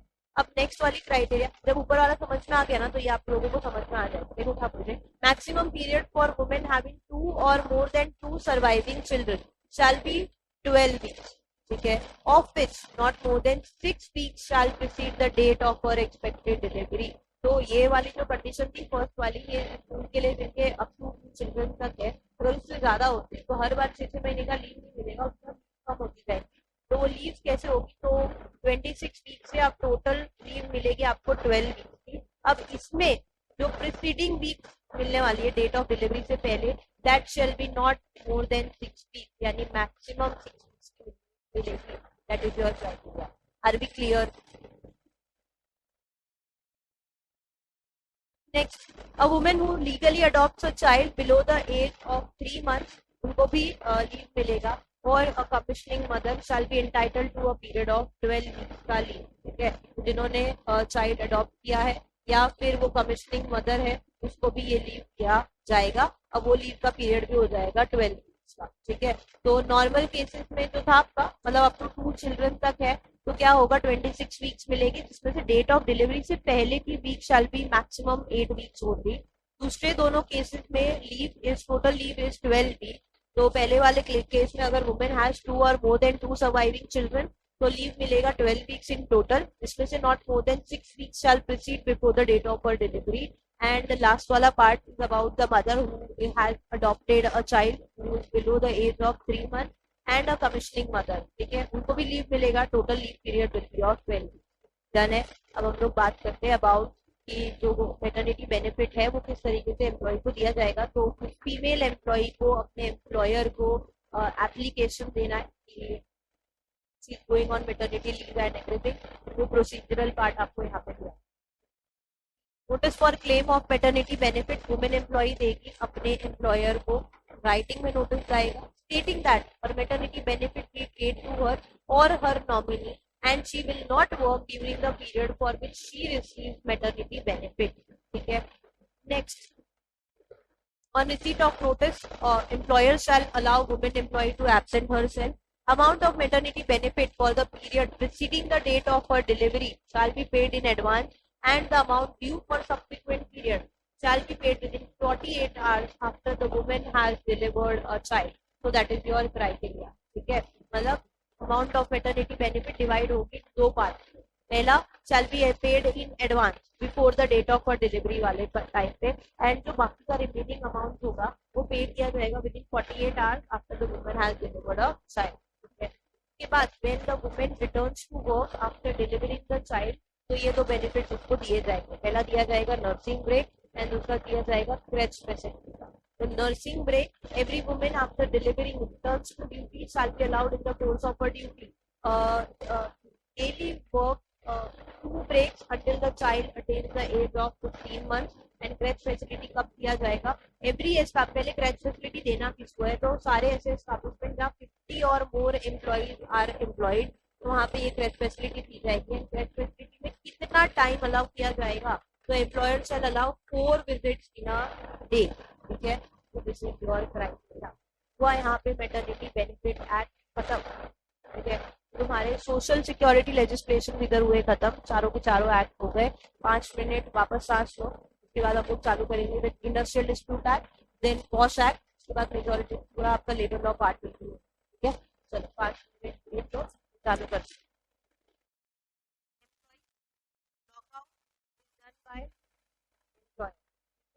अब ये दोनों की बात करते हैं, ले ऑफ एंड रिट्रेंचमेंट।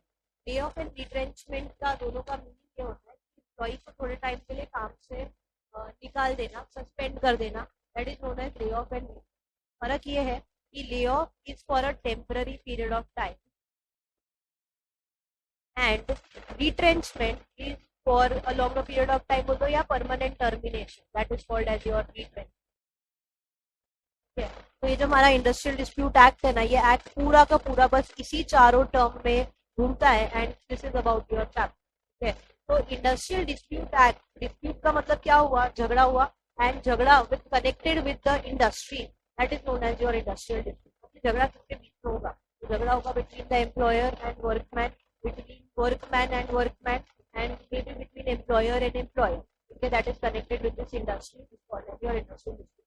अच्छा, इसमें झगड़ा किस बात पे होगा, तो ये जो 4 टर्म्स मैंने आपको लिखे, इसके ऊपर अगर झगड़ा हुआ एंड इन केस एम्प्लॉय बोलता है कि मैं कल से स्ट्राइक पे जा रहा हूँ, हमारी मांगे पूरी करो, एंड हम लोग कल से काम पे नहीं आएंगे, ये यूनियन बना लेते हैं लोग और कल से काम पे आना बंद करते हैं। ठीक है, तो उसको बोलते हैं स्ट्राइक करना। अगर इससे रिलेटेड झगड़ा है तो इंडस्ट्रियल डिस्प्यूट एक्ट के अंदर आएगा। एम्प्लॉयर बोलता है मैं कल से ना अपना फैक्ट्री लॉक कर दूंगा एंड कल से आप लोग काम पे मत आए, इसके ऊपर झगड़ा होता है, that is lockout. Lay off किया या रिट्रेंचमेंट किया, ये सारे केसेस जब होते हैं ना तब आप बोलते हो इससे कनेक्टेड अगर कुछ भी चीज है तो आप उसको बोलोगे इंडस्ट्रियल डिस्प्यूट है, ठीक है। तो this is known as your industrial dispute. अब प्रॉब्लम क्या होती है, जब हम लोगों को बोला जाता है ना इंडस्ट्रियल डिस्प्यूट क्या होता है, तो हम लोग को लगता है अरे एम्प्लॉयर एंड एम्प्लॉय के बीच में this is the thin line of difference, आपको समझना है। सपोज देखो बहुत सारे अलग अलग अभी तक अपने लेबर लॉ के एक्ट पढ़े, अगर बोनस से रिलेटेड कोई झगड़ा हुआ, कोई ईएसआई से रिलेटेड झगड़ा हुआ या कोई भी अदर एक्ट ग्रेचुइटी से रिलेटेड झगड़ा हुआ, तो आप ना इस एक्ट के अंदर नहीं आओगे। वो सारे एक्ट के हिसाब से उसके अंदर अथॉरिटी बनी हुई है, कोर्ट बने हुए जहाँ पे सारे डिस्प्यूट को रिजॉल्व किया जाएगा। तो वो सारी चीजें, वो सारी रिलेटेड झगड़े ये एक्ट में नहीं आएंगे। तो ये एक्ट में आएगा क्या, तो इन चारों से रिलेटेड जो भी टॉपिक होगा ना, के रिलेटेड अगर कुछ भी डिस्प्यूट अराइज हुआ है in connection with the employment or industry, that is called as your industrial dispute act. Clear है? तो ये पहले बेसिक हमेशा ध्यान रखना। एंड उसके बाद अब कुछ चैप्टर के अंदर स्ट्राइक लीगल कब मानी जाएगी, लॉकआउट लीगल कब माना जाएगा, स्ट्राइक अगर इलीगल है तो क्या होगा, लॉकआउट इलीगल है तो क्या होगा, ले ऑफ कौन सी केसेस में किया जाता है, रिट्रेंचमेंट कौन से केसेस में किया जाता है, बस ये सब पढ़ोगे चैप्टर हो जाएगा over. Important, a very important chapter, because at least एक क्वेश्चन एक्सपेक्ट कर सकते हो आप इस एक्ट के अंदर से, एक ये वाला एक्ट एंड एक लास्ट में जो पॉश एक्ट बाकी है उसके अंदर से मिनिमम एक क्वेश्चन तो आएगा। ठीक है, तो शुरू करते हैं। ऑब्जेक्ट ऑफ दिस एक्ट क्या बोल रहा है, प्रोविजन फॉर इन्वेस्टिगेशन, मतलब जब भी झगड़ा होता है तो उसका इन्वेस्टिगेशन करेंगे, and settlement of industrial dispute and for certain other purposes, ensures progress of industry by bringing about harmony and cordial relationship between the employer and employee। अच्छा, ये कोई भी इंडस्ट्री में अगर झगड़ा चलेगा, ज्यादा टाइम तक चलेगा बिटवीन एम्प्लॉयर एंड एम्प्लॉय, तो क्या यहाँ पे प्रोडक्शन अफेक्ट होगा, आंसर इज ये। एंड अगर आप ब्रॉडर सेंस में देखो ना, तो ऐसी कितनी सारी इंडस्ट्रीज है इंडिया में जिस वजह से हमारी इकोनॉमी चल रही है। तो अगर ऐसी इंडस्ट्रीज में झगड़े होने लग गए, कल को एकदम से एम्प्लॉय चले जाते स्ट्राइक पे, एम्प्लॉयर बोलता है नहीं कल से हम लोग अपना फैक्ट्री बंद कर देंगे, अगर ये सारी चीजें होगी तो उससे प्रोडक्शन अफेक्ट होगा, प्रोडक्शन अफेक्ट होगा, अल्टीमेटली अपनी इकोनॉमी को इफेक्ट आएगा। इसलिए यहाँ पे इंडस्ट्रियल डिस्प्यूट एक्ट बहुत ज्यादा इंपॉर्टेंट होगा। ठीक है, तो अब देखो यहाँ पे लोग बोल रहे हैं कि अगर झगड़ा हुआ है तो यहाँ पे अथॉरिटीज भी बनाई गई है इस एक्ट के अंदर, एंड हियरकी वाइज अथॉरिटी बनाई गई है जो इस एक्ट झगड़े को सुनेगी, इन्वेस्टिगेट करेगी, सेटलमेंट लाएगी बिटवीन एम्प्लॉयर एंड एम्प्लॉय, ताकि ना काम नहीं रुकना चाहिए। ठीक है, तो उसके लिए लाया जाएगा। एंड ये ध्यान में रखना है कि एम्प्लॉयर एंड एम्प्लॉय के बीच में हार्मनी मेंटेन रहे, यानी इंडस्ट्रियल पीस मेंटेन रहे एंड वर्क मेंटेन रहे, ताकि क्या ये सारी सिचुएशन अराइज ही ना हो। ठीक है, अगर दोनों साइड, अगर पार्टी खुश है, मतलब उनके टर्म्स एंड कंडीशन एग्रीड होते हैं, दोनों साथ में काम करते मिलके, तभी ये सारे डिस्प्यूट वाले पॉइंट आएंगे, which is your objective of this act. अब ये काफी लैंडमार्क इंपॉर्टेंट केस है for this particular industrial dispute, जिसमें हमने ये कंक्लूड किया था, ये ऑब्जेक्टिव्स बताए थे इंडस्ट्रियल डिस्प्यूट के। First, promotion of measures for securing and preserving amity and good relation between the employer and the workman. दूसरा, investigation and settlement of industrial dispute plus right of representation. Third, prevention of illegal strikes and lockout with relief to workmen in the matter of layoff and retrenchment, and promotion of collective bargaining। What is collective bargaining? सारे employees union बना के अगर अपने employer को बोलेंगे तो it will create more impact as compare to अगर एक ही एम्प्लॉय उनको जाके कुछ बोलेगा। समझना है, कलेक्टिवली जाके बार्गेन करना है with respect to your terms and condition, that is known as your collective bargaining. These are the objectives according to this. Now definition of industry. Industry का मतलब होता है any business, trade, undertaking, manufacture or calling of employees and include any service, employment, handicraft or industrial occupation for vocation of workman. मतलब any type of work जो आप broader sense में trade बोलो या मैन्युफैक्चरिंग बोलो, बिजनेस बोलो, services provide करना बोलो, ये सब इंडस्ट्री की डेफिनेशन में आ जाए। Next important definition is your industrial dispute. अब डिस्प्यूट किसके बीच में होना चाहिए, एम्प्लॉयर एंड वर्कमैन के बीच में होना चाहिए। एम्प्लॉय जो हमारे एम्प्लॉइज एंड एम्प्लॉइज के बीच में आपस में झगड़ा हुआ वो भी आएगा। And next, employer and employee के बीच में झगड़ा हुआ, एक फर्म का एम्प्लॉय, सॉरी एक फैक्ट्री का एम्प्लॉयर दूसरे फैक्ट्री का एम्प्लॉयर, दोनों में झगड़ा हो गया, दैट इज ऑल्सो कवर्ड। अब ये झगड़ा किससे रिलेटेड होगा, which is connected with employment और नॉन एम्प्लॉयमेंट और द टर्म्स ऑफ एम्प्लॉयमेंट और with the conditions of labour of any company. जो चार वर्ड्स हमने डिस्कस किए ना, उसी से रिलेटेड झगड़ा होगा तो आप इंक्लूड करोगे इंडस्ट्रियल डिस्प्यूट, ठीक है। अब वर्कमैन की डेफिनेशन, जो हमने इधर वर्कमैन देखा, तो वर्कमैन की डेफिनेशन में किसको इंक्लूड करोगे? तो वर्कमैन मीन्स सिंपल भाषा में सारे लोग भाग जाएंगे यहाँ पे जो मैनुअल काम करेंगे, स्किल्ड काम करेंगे, अनस्किल्ड काम करेंगे, टेक्निकल, सुपरवाइजरी, मैनेजमेंट, एडमिनिस्ट्रेशन, ये सारे लोग आ जाएंगे वर्कमैन की डेफिनेशन में। एंड इसमें कौन इंक्लूड होगा? तो जिसके बीच में भी इंडस्ट्रियल डिस्प्यूट हुआ है एंड इस इंडस्ट्रियल डिस्प्यूट की वजह से अगर ऐसे वर्कर्स को काम से टर्मिनेट कर दिया गया, रिट्रेंच कर दिया गया एंड ये सारी चीजें हुई, तो वो लोगों को भी आप वर्कर्स की डेफिनेशन में इंक्लूड करेंगे, ठीक है। देखो, workman means any person including apprentice, यहाँ पे ट्रेनिंग्स को भी इंक्लूड करा हुआ है, employed in any industry to do any manual, unskilled, skilled, technical, operational, clerical, supervisory work for hire or reward, whether the terms of employment be expressed or implied, and the purpose of any proceeding under this act in relation to industrial dispute, and includes any such person who has been dismissed, discharged, retrenched in connection with or as a consequence of that dispute, and any person whose dismissal, discharge or retrenchment has led to that dispute. दोनों ही points में बहुत फर्क है, ध्यान से सुनो वापस।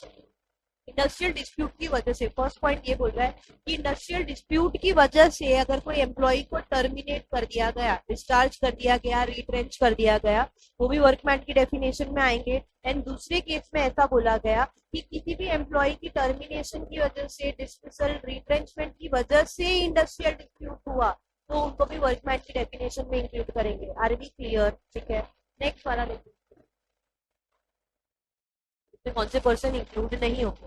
तो अगेन यहाँ पे आप लोग जो भी देखोगे, ये सारे ऐसे स्पेशल एक्ट में जो ऑलरेडी कवर हो जाते हैं, वो लोगों को आप इंडस्ट्रियल डिस्प्यूट, सॉरी, वर्कमैन की डेफिनेशन में इंक्लूड नहीं करोगे।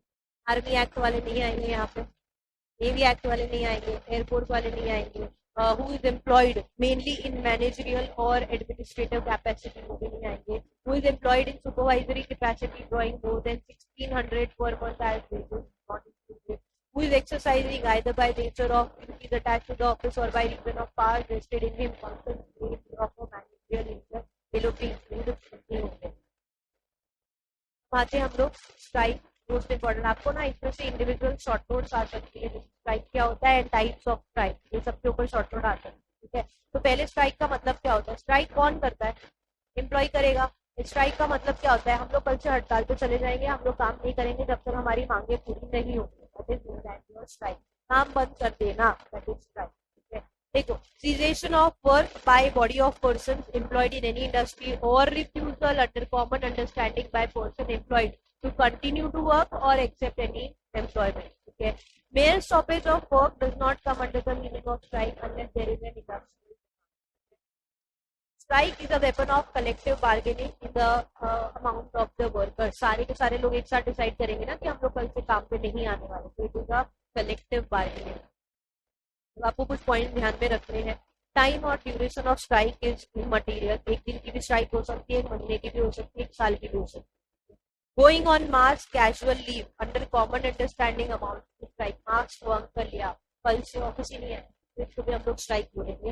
Next, refusal to work under which employer has no right to ask for does not constitute strike, मतलब हर एक एम्प्लॉय का वर्कर का एक स्कोप ऑफ वर्क डिफाइन होता है।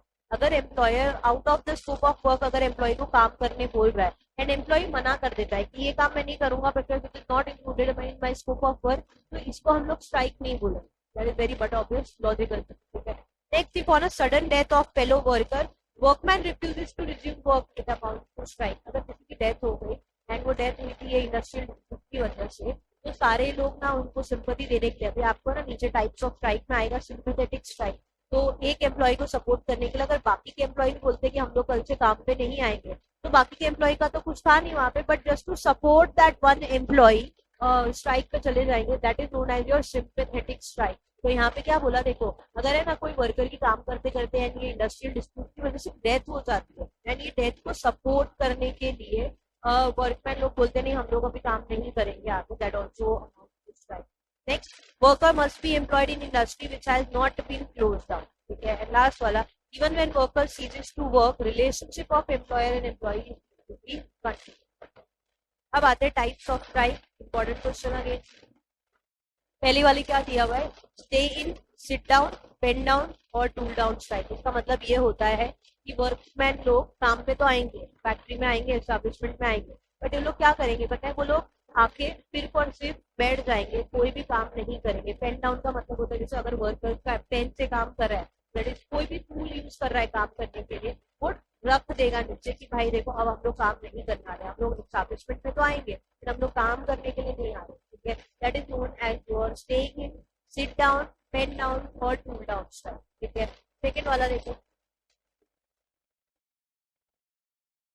गो स्लो स्ट्राइक। गो स्लो में ना तो हम स्ट्राइक नहीं बोलेंगे, इसको बोलते हैं क्लियर केस ऑफ मिसकंडक्ट, ठीक है। इसमें क्या होता है देखो, काम पे भी आएंगे एम्प्लॉइज लोग, काम भी करेंगे, बट वो लोग काम कैसे करेंगे, अगर सपोज आपको टारगेट दिया है दिन का कि 100 पीसेज आपको बनाने हैं, बट वो लोग है ना इतना धीरे काम करेंगे, इतना धीरे काम करेंगे कि सिर्फ और सिर्फ एक दिन में एक ही पीस बनाएंगे। It is known as go slow strike. So it is not a type of strike, it is considered as a case of misconduct, ठीक है।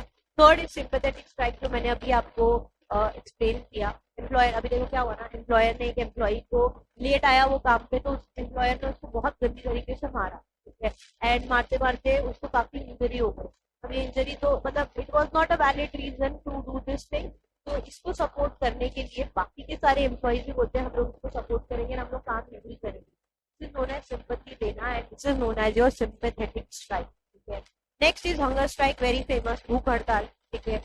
नेक्स्ट वाला देखो, work to rule. Work to rule का मतलब होता है हम अपने हिसाब से काम करेंगे, ठीक है। मतलब बॉस आके कुछ भी बोल दे या कोई और आके कुछ भी बोल दे, मुझे मर्जी होगी, मेरी मर्जी के हिसाब से मैं काम करूंगी, that is known as work to rule strike, okay. तो these were the strike types of strike. अब रूल्स फॉर स्ट्राइक दिया हुआ है, दीज रूल्स फॉर स्ट्राइक मतलब अगर स्ट्राइक पे जाना है एंड स्ट्राइक को अगर लीगल स्ट्राइक बोलना है तो आपको क्या रूल्स फॉलो करने हैं, ठीक है। तो यहाँ पे ना दो टाइप की इंडस्ट्री को डिवाइड कर दिया है, एक नॉर्मल इंडस्ट्रियल एस्टैब्लिशमेंट आएगी एंड दूसरी जो आएगी वो related to public utility services,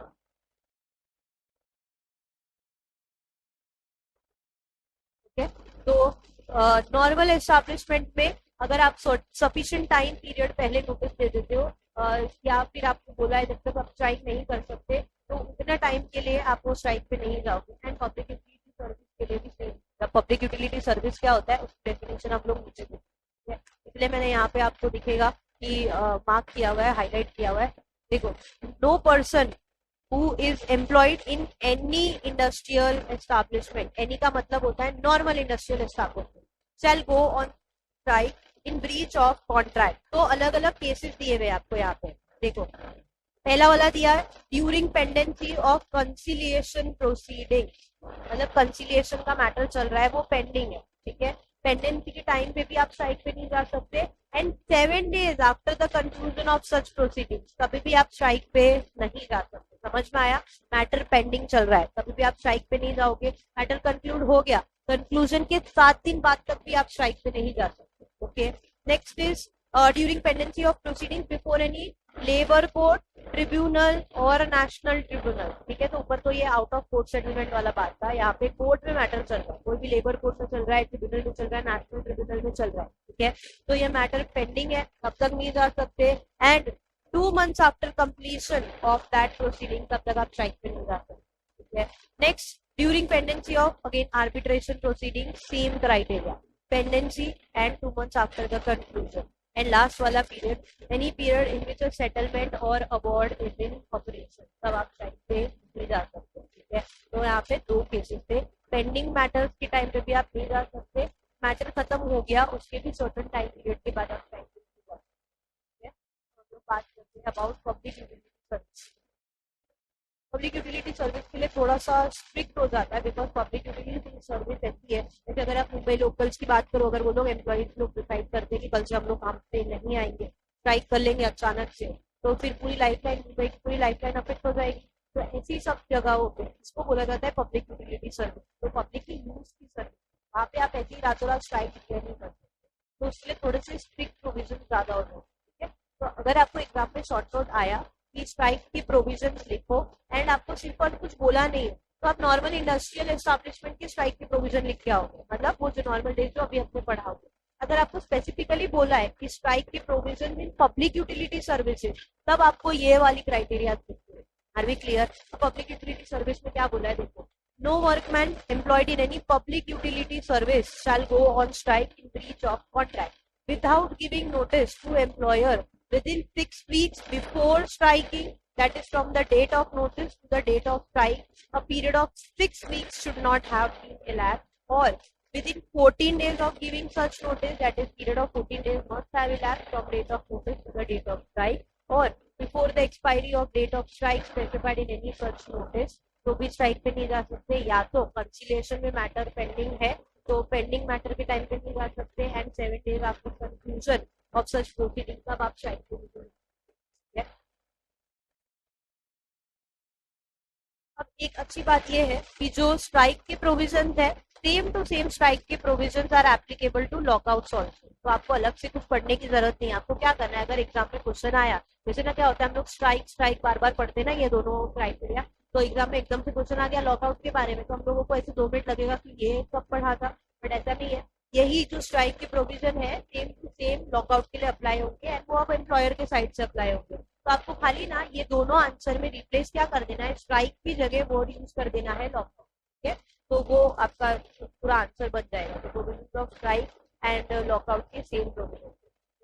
public utility service की डेफिनेशन देखते हैं, मे बी ये definition independently can be asked. देखो क्या बोल रहे हैं, पब्लिक यूटिलिटी सर्विस के क्या यूज करोगे, railway service, transport service for carrier of passengers or goods by air, any service in connection with working of any major port or dock, railway आ गया, रोडवेज आ गया एंड वाटरवेज आ गया, sorry, any section of an establishment on working of its safety of establishment or worker employed therein depends, postal, telegraph, telephone services, industry which supplies power, electricity, that is light or water to the public, ये सब को आप public utility service की definition में include करोगे।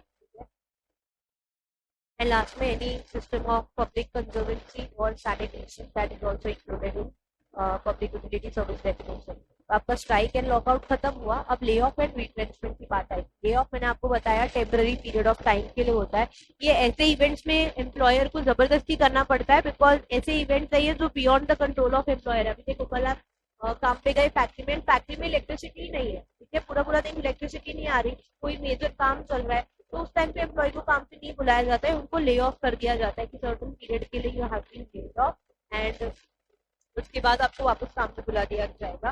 तो lay off के लिए कौन से रीजंस होते हैं वो देखें। पहले lay off means failure, refusal or inability of an employer to give employment due to following reasons to a workman whose name appears on the muster rolls of his industrial establishment. Muster roll is nothing but वो register होता है जहाँ पे record maintain करते हैं, उसकी बात किया। And who has not been retrenched, तो पहला वाला कंडीशन कौन सा, shortage of coal, power or raw material. काम के लिए रॉ मटेरियल ही नहीं है, कोल ही नहीं है या इलेक्ट्रिसिटी नहीं है, तो क्या करोगे आप, एम्प्लॉय के काम को बुलाते।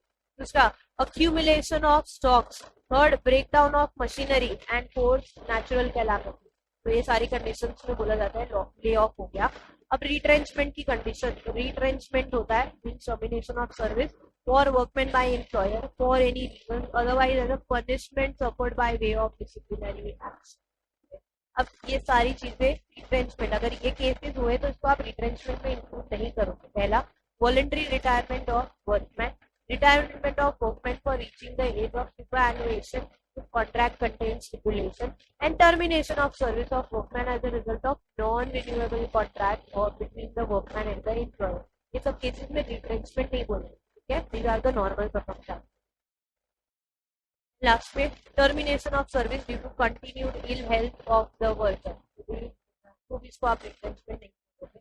एवरेज पे का डेफिनेशन दिया हुआ है, एवरेज पे का डेफिनेशन बोलता है कि average of wages payable to the workman. मतलब कुछ स्ट्राइक एंड लॉकआउट हुआ ना, तो अगर स्ट्राइक लीगल है एंड लॉकआउट भी लीगल है तो आपको अपने जो हमारे एम्प्लॉइज है स्ट्राइक के केस में अगर लीगल स्ट्राइक है तो उनको कुछ पेमेंट करना पड़ेगा, तो इसलिए वहाँ पे बोला हुआ है। तो आप एवरेज पे कैसे कैलकुलेट करोगे, it will be monthly paid in 3 calendar months, तो इसलिए एवरेज निकालो। अगर वीकली पेड पे है वो तो 4 कंप्लीट वीक्स यानी 1 महीने का आप एवरेज निकालो। डेली पेड पे है तो 12 full working days preceding the date on which average pay becomes payable, तो इस तरीके से आप एवरेज पे निकालो। क्लोजर ऑफ एस्टैब्लिशमेंट का मतलब क्या होता है, permanent closing down of a factory बंद हो गया है, एस्टैब्लिशमेंट बंद हो गया, उसको बोला जाता है क्लोजर, ठीक है। एंड लास्ट, अब ये भी important topic, authorities under this act, इसको हम लोगों ने अथॉरिटी बनाया हुआ है। First is works committee, appropriate government. हर जगह आप देखोगे ना ध्यान से, आपको अप्रोप्रिएट गवर्नमेंट दिखेगा एक्सेप्ट फॉर 1 or 2 प्लेसेस, ठीक है। तो appropriate government shall constitute, employer को बोलेगा कि आप कंपलसरी वर्क्स कमिटी बनानी है द ऑर्गेनाइजेशन। तो कब बनानी है कंपलसरी? तो जहाँ ऐसी एस्टैब्लिशमेंट जहाँ पे 100 or more workers are employed on any working day preceding 12 months, वहाँ पे वर्क्स कमेटी बनानी है, ठीक है। अब कमेटी में कौन लोग होंगे? Representatives of employer and workman होंगे, these will be the part of the committee. Next is conciliation officer. Conciliation officer appoint करना है अप्रोप्रिएट गवर्नमेंट को। कंसिलिएशन का काम समझते हैं, मीडिएटिंग का काम होता है कि दोनों party that is known as your conciliation officer. So conciliation officer again appointment by the appropriate government to mediate in and promoting settlement of industrial disputes by notification in the official gazette. Conciliation officer can be appointed for specified area or industry or for one or more specified industry. Officer can be appointed either permanently or for a limited period of time. Conciliation officer यानी एक officer appoint किया आपको, अगर पूरा 2-3 ऐसे committee जैसे लोग बना दिए आपको, तो उसको बोला जाएगा conciliation board, that is board of conciliation. Again constitution by appropriate government, and इसमें कौन होंगे? चेयरमैन होंगे एंड 2 से लेकर 4 मेंबर्स होंगे अलॉन्ग विद द चेयरमैन, ठीक है।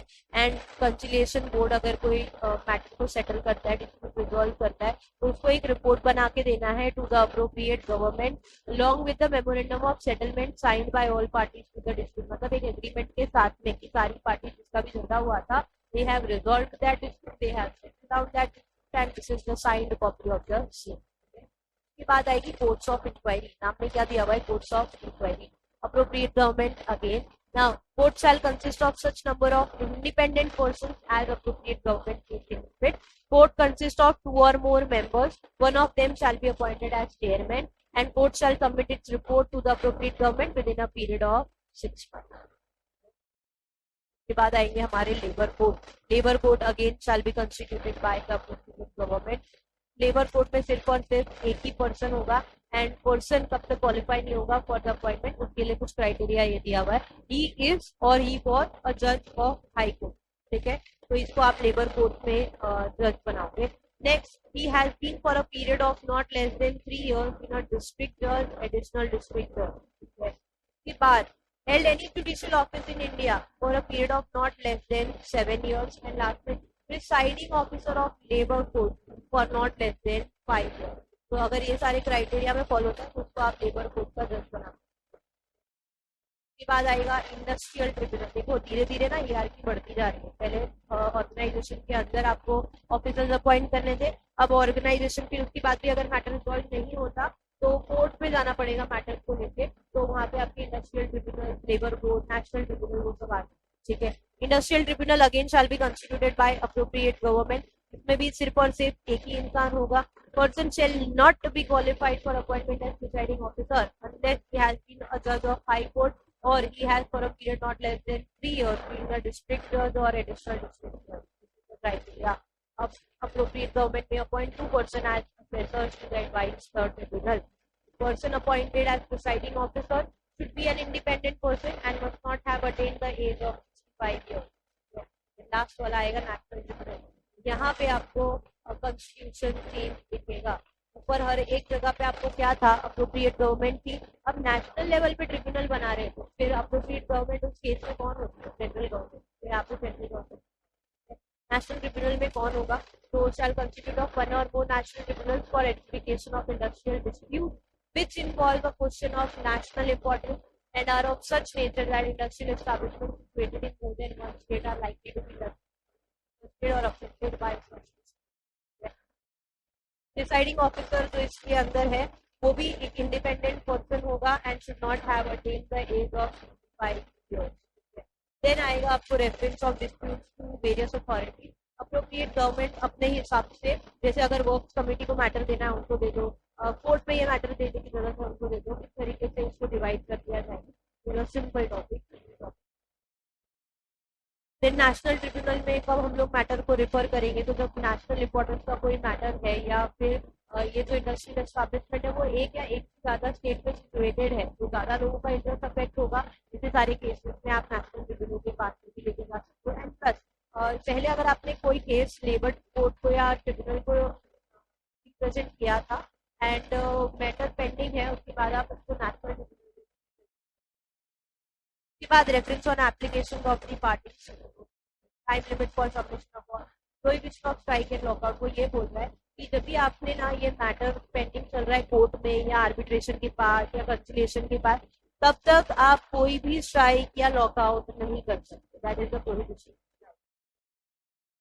अगर आप आपको ये सब तो आपके पास में अथॉरिटी अवेलेबल है कि कोर्ट के पास जाओ या वर्क्स कमेटी के पास जाओ, कंसिलिएशन। बट अगर दोनों पार्टीज आपस में डिसाइड करता है कि वॉलेंटरी हम लोग आर्बिट्रेशन के पास रेफर करेंगे, तो you can go to the arbitration also. ठीक है, तो आर्बिट्रेशन के पास जाओगे, आर्बिट्रेशन के पास ये डिस्प्यूट को लेके जाओगे, रिजॉल्व करोगे। प्लस अगर आपका मैटर सेटल हो गया तो आर्बिट्रेटर एक रिपोर्ट बनाएगा, अग्रीमेंट बनाएगा, सेटलमेंट अग्रीमेंट, दोनों पार्टीज उसको साइन करेगी एंड फिर जो रिस्पेक्टिव मैटर में जब ये लेबर कोर्ट में इंडस्ट्रियल ट्रिब्यूनल में जो देना था, उसको ये रिपोर्ट सबमिट कर दिया जाएगा कि now two parties have arrived at a conclusion and the settlement is done, so no further cases pending. Okay, so that is known as your voluntary exchange of dispute.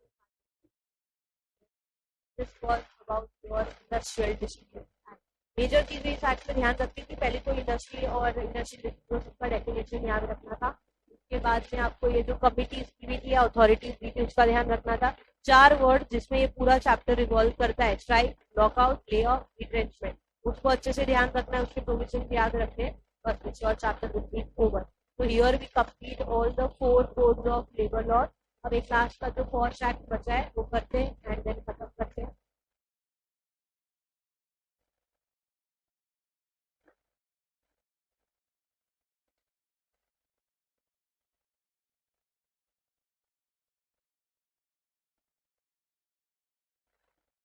चलो, POSH act is a very important act.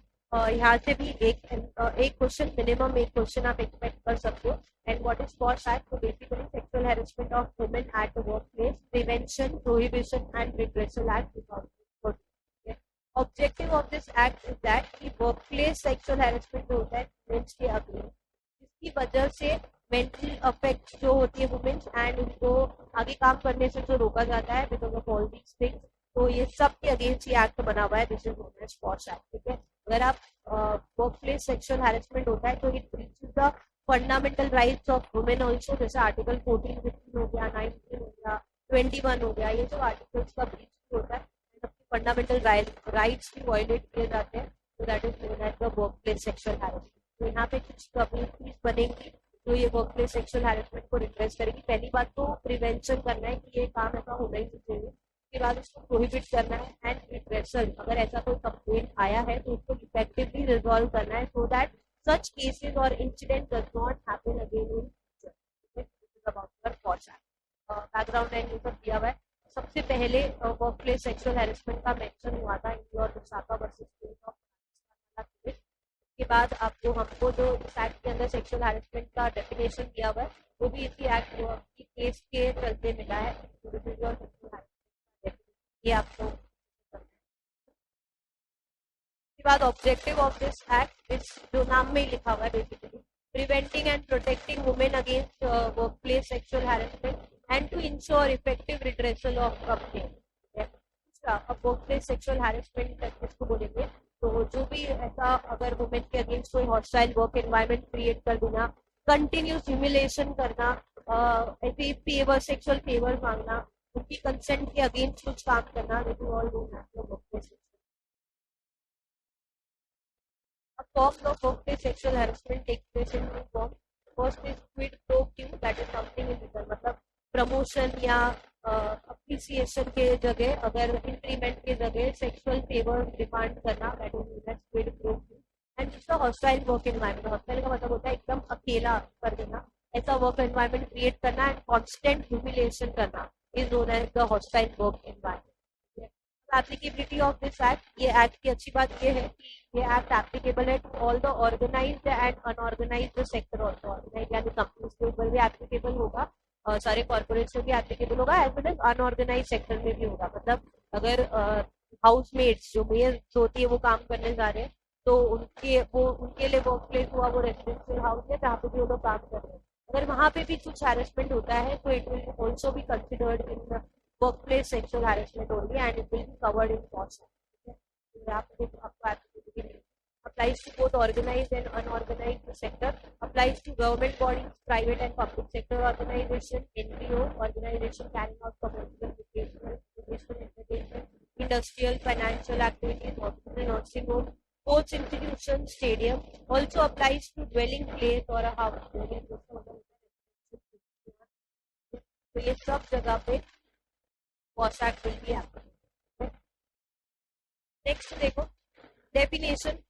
यहाँ पे aggrieved women वो जिसके against ये incident commit हुआ.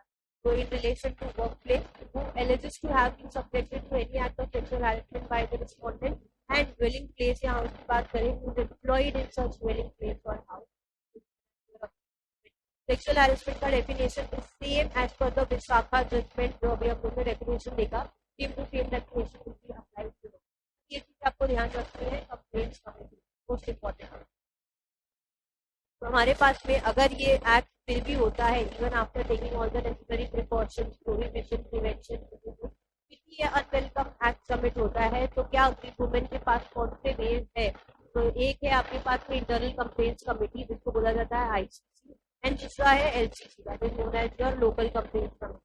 दोनों committees कब बनानी है, क्या काम करेगी, कौन से मेंबर्स होंगे उसमें, सबसे पहले बात करते हैं आईसीसी.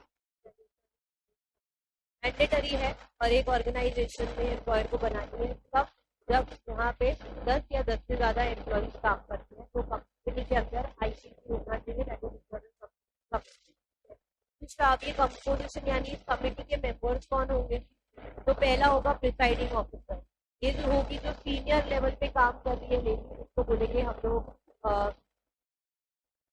वो ऑफिसर को बोला जाएगा प्रिसाइडिंग ऑफिसर. अब इसके साथ काम करने के लिए मेंबर्स होंगे. कौन मेंबर्स होंगे वो minimum 2 members from among employees preferably committed to the cause of women who have had experience on social work, have legal knowledge. तो होंगे एंड एक्सटर्नल मेंबर को अपॉइंट किया जाएगा. वो एक्सटर्नल मेंबर कंपनी का मेंबर नहीं होगा या कंपनी का पार्ट बाहर से बुलाएंगे, यानी वो कोई एनजीओ का पार्ट हो सकता है या कोई एसोसिएशन का पार्ट हो सकता है. तो ये सारे लोग ना सिर्फ और सिर्फ ये वुमेन सेफ्टी के लिए काम करते हैं वैसे लोगों को भी हम लोग यहाँ पे बुलाएंगे. अब ये लोगों को क्या परमानेंट ऑफिस में रखेगा नहीं, इनका कुछ सर्टेन टाइम पीरियड है, फिक्स टाइम पीरियड है. तो प्रिसाइडिंग ऑफिसर हो प्लस उसके साथ जितने भी दूसरे मेंबर्स हो वो मैक्सिमम जो ऑफिस होल्ड करेंगे shall be for a period of 3 year. And ये जो एक्सटर्नल मेंबर को आप बुला रहे हो कंपनी को कुछ फीस पेमेंट करनी पड़ेगी. That fees will be paid by the constitution of internal complaints committee. Question आ सकता है डायरेक्ट कंस्टिट्यूशन मतलब इंटरनल कंप्लेंट्स कमेटी के बारे में. बाद आएगा आपका लोकल कंप्लेंट्स कमेटी. तो ये कौन बनाएगा, ये आपको डिस्ट्रिक्ट लेवल पे बनाना है या फिर ऐसी जगहों पे जहाँ पे आईसीसी नहीं बना हुआ है उधर बनाना है. या फिर अगर कंप्लेंट जो है ये सेक्सुअल हैरेसमेंट का वो एम्प्लॉयर के ही अगेंस्ट है तब आपको एलसीसी बनाना है. अनऑर्गेनाइज सेक्टर के लिए भी एलसीसी बनेगा. ठीक है, लेवल पे बनाएंगे. गवर्नमेंट कंस्टिट्यूट करेगा to investigate and redress the complaints of sexual harassment. पहला unorganized sector वाले आ जाएंगे. दूसरा from establishment where ICC has not been constituted by an employer as less than 10 employees base. And third complaint and employer के against थी तब आप LCC constitute करोगे. जैसे वहाँ पे कमिटी में कुछ मेंबर्स थे वैसे यहाँ पे भी लोगों को अपॉइंट किया जाएगा. तो पहले district officer shall designate one nodal officer to receive complaints and forward the same to concerned local committee within the period of 7 days. तो district officer appoint करेंगे, वो सारी की सारी रिपोर्ट देगा to the local committee within a period of 7 days. एक होगा आपका चेयरपर्सन.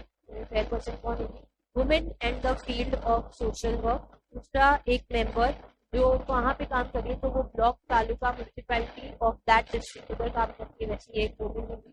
And 2 members that उसमें से at least one shall be a woman to be nominated from NGO and association. ठीक है, इस तरीके से उनका कंसेप्ट होगा. जैसे वहाँ पे टेन्योर था for a period of 3 years, यहाँ पे भी टेन्योर है for a maximum period of complaints अगर आई है तो किस तरीके से प्रोसीजर फॉलो किया जाएगा उसके बारे में लिखा हुआ है। तो अग्री टू वुमेन को कंप्लेन करनी है टू आईसीसी और whichever is applicable. Complain shall be in writing and complain कितने टाइम पीरियड में करना है, with in a period of 3 months जिसमें ये इंसिडेंट हुआ है उसके महीने के अंदर। अगर वुमेन जो ये अग्री वुमेन है वो खुद से कंप्लेन नहीं कर पाती because of the physical and mental हो जाती है, उसके बिहाफ पे ये कंप्लेन फाइल करेगा उसका लीगल हायर। अब जब तक कंप्लेन फाइल हुई है तब तक क्या होगा, मतलब action during the pendency of inquiry. तो the internal complaints committee can give following relief to the aggrieved women during the pendency of inquiry. अगर वुमेन ने कंप्लेन किया है कि ऐसा चीज मेरे अगेंस्ट हुआ है, during the time the committee investigate and inquire, उस टाइम पे अग्री वुमेन को क्या रिलीफ दिया जाएगा। तो सबसे पहले or a written request by the aggrieved woman, internal complaints committee and local complaints committee may recommend to employer to transfer woman or respondent to any other workplace or grant leave up to a period of 3 months। ठीक है, तो उसको transfer कर दिया जाएगा दूसरे department में या उसको लीव दे दी जाएगी for a period of 3 months. Next वाला देखिए, इंक्वायरी कर लिया, इंक्वायरी का कुछ रिपोर्ट आया रहेगा तो उसमें क्या डिस्कस क्या डिसाइड होगा वो। On completion of inquiry internal or local complaints committee shall provide report of its finding to the employer. Employer किसको कब देंगे, जब इंटरनल कंप्लेंट कमिटी होगा, और डिस्ट्रिक्ट ऑफिसर को कब देंगे, जब लोकल कंप्लेंट कमिटी होगा। Within a period of कितने टाइम में देना है, तो within a period of 10 days from the completion of inquiry. Next, where internal complaints or local complaints committee arrives at a conclusion that allegation against respondent has not been proved। ठीक है, ये agreed women ने जिस पे भी ये allegation लगाया था कि ये सेक्सुअल हैरेसमेंट एक्ट कमिट किया है बट एक्चुअल में वो प्रूव नहीं हो पाया, तो now no further action is required to be. Third, where allegation has been proved, तो क्या करने का, तो take action of for sexual harassment as a misconduct and to deduct from salary or wages of respondent such sum as it may consider appropriate to be paid to the तो उतना compensation दे दिया जाए। अब duties of employer, important question, सीधा सीधा short note आएगा और right a short note on duties of employer under posh act. तो सबसे पहले एम्प्लॉयर को ही ध्यान में रखना है कि ऐसा कोई भी अनवेलकमिंग एक्ट होना ऑर्गेनाइजेशन के अंदर। वुमेन एम्प्लॉय को एक safe and working environment provide करना है, वर्कशॉप कंडक्ट करने so that awareness can be created. आपको हर एक प्लेसेस में इन योर ऑर्गेनाइजेशन ये नोटिस लगा देनी है कि जो भी ये सेक्सुअल हैरेसमेंट वाला एक्ट करेगा उसको पीनल कॉन्सिक्वेंसेस फेस करने पड़ेंगे। तो ऑल दिस आर अबाउट। पहले क्या बोल रहा है, देखो, provide a safe working environment to the women at work places, display at work places notice of the penal consequences of sexual harassment, organize workshops and the awareness program, provide necessary facilities to internal complaint committee or local complaints committee for dealing with the complaint. Next, provide assistance to women if he chooses to file a complaint, pause to initiate action, treat sexual harassment as a misconduct, and monitor timely submission of reports by the internal complaint of our employer। Okay, so with this we complete our labor law part of 40 marks, which is a cash marks। इतना अगर revise कर लिया तो than sufficient है, अच्छे से पूरा का पूरा लेबर लॉ अटेम्प्ट कर सकते हो, इनफैक्ट पूरा का पूरा सेटिंग अप भी अटेम्प्ट कर सकते हो, लेकिन एकदम कैश मार्क्स चाहिए तो लेबर लॉ वाला पार्ट एकदम अच्छे से करना, will be very effective. And अपना पूरा रिविजन यहाँ पे खत्म हुआ। Notes you already have, still मैं आपको चैट बॉक्स में मेरा नंबर लिख दे रही हूँ, यू कैन कॉन्टैक्ट मी और connect with me any time for any doubts and anything, and you can connect me on social media also. तो मुझे बोलना, solve it, and all the best for your exam, see you soon. चलो bye bye, take care.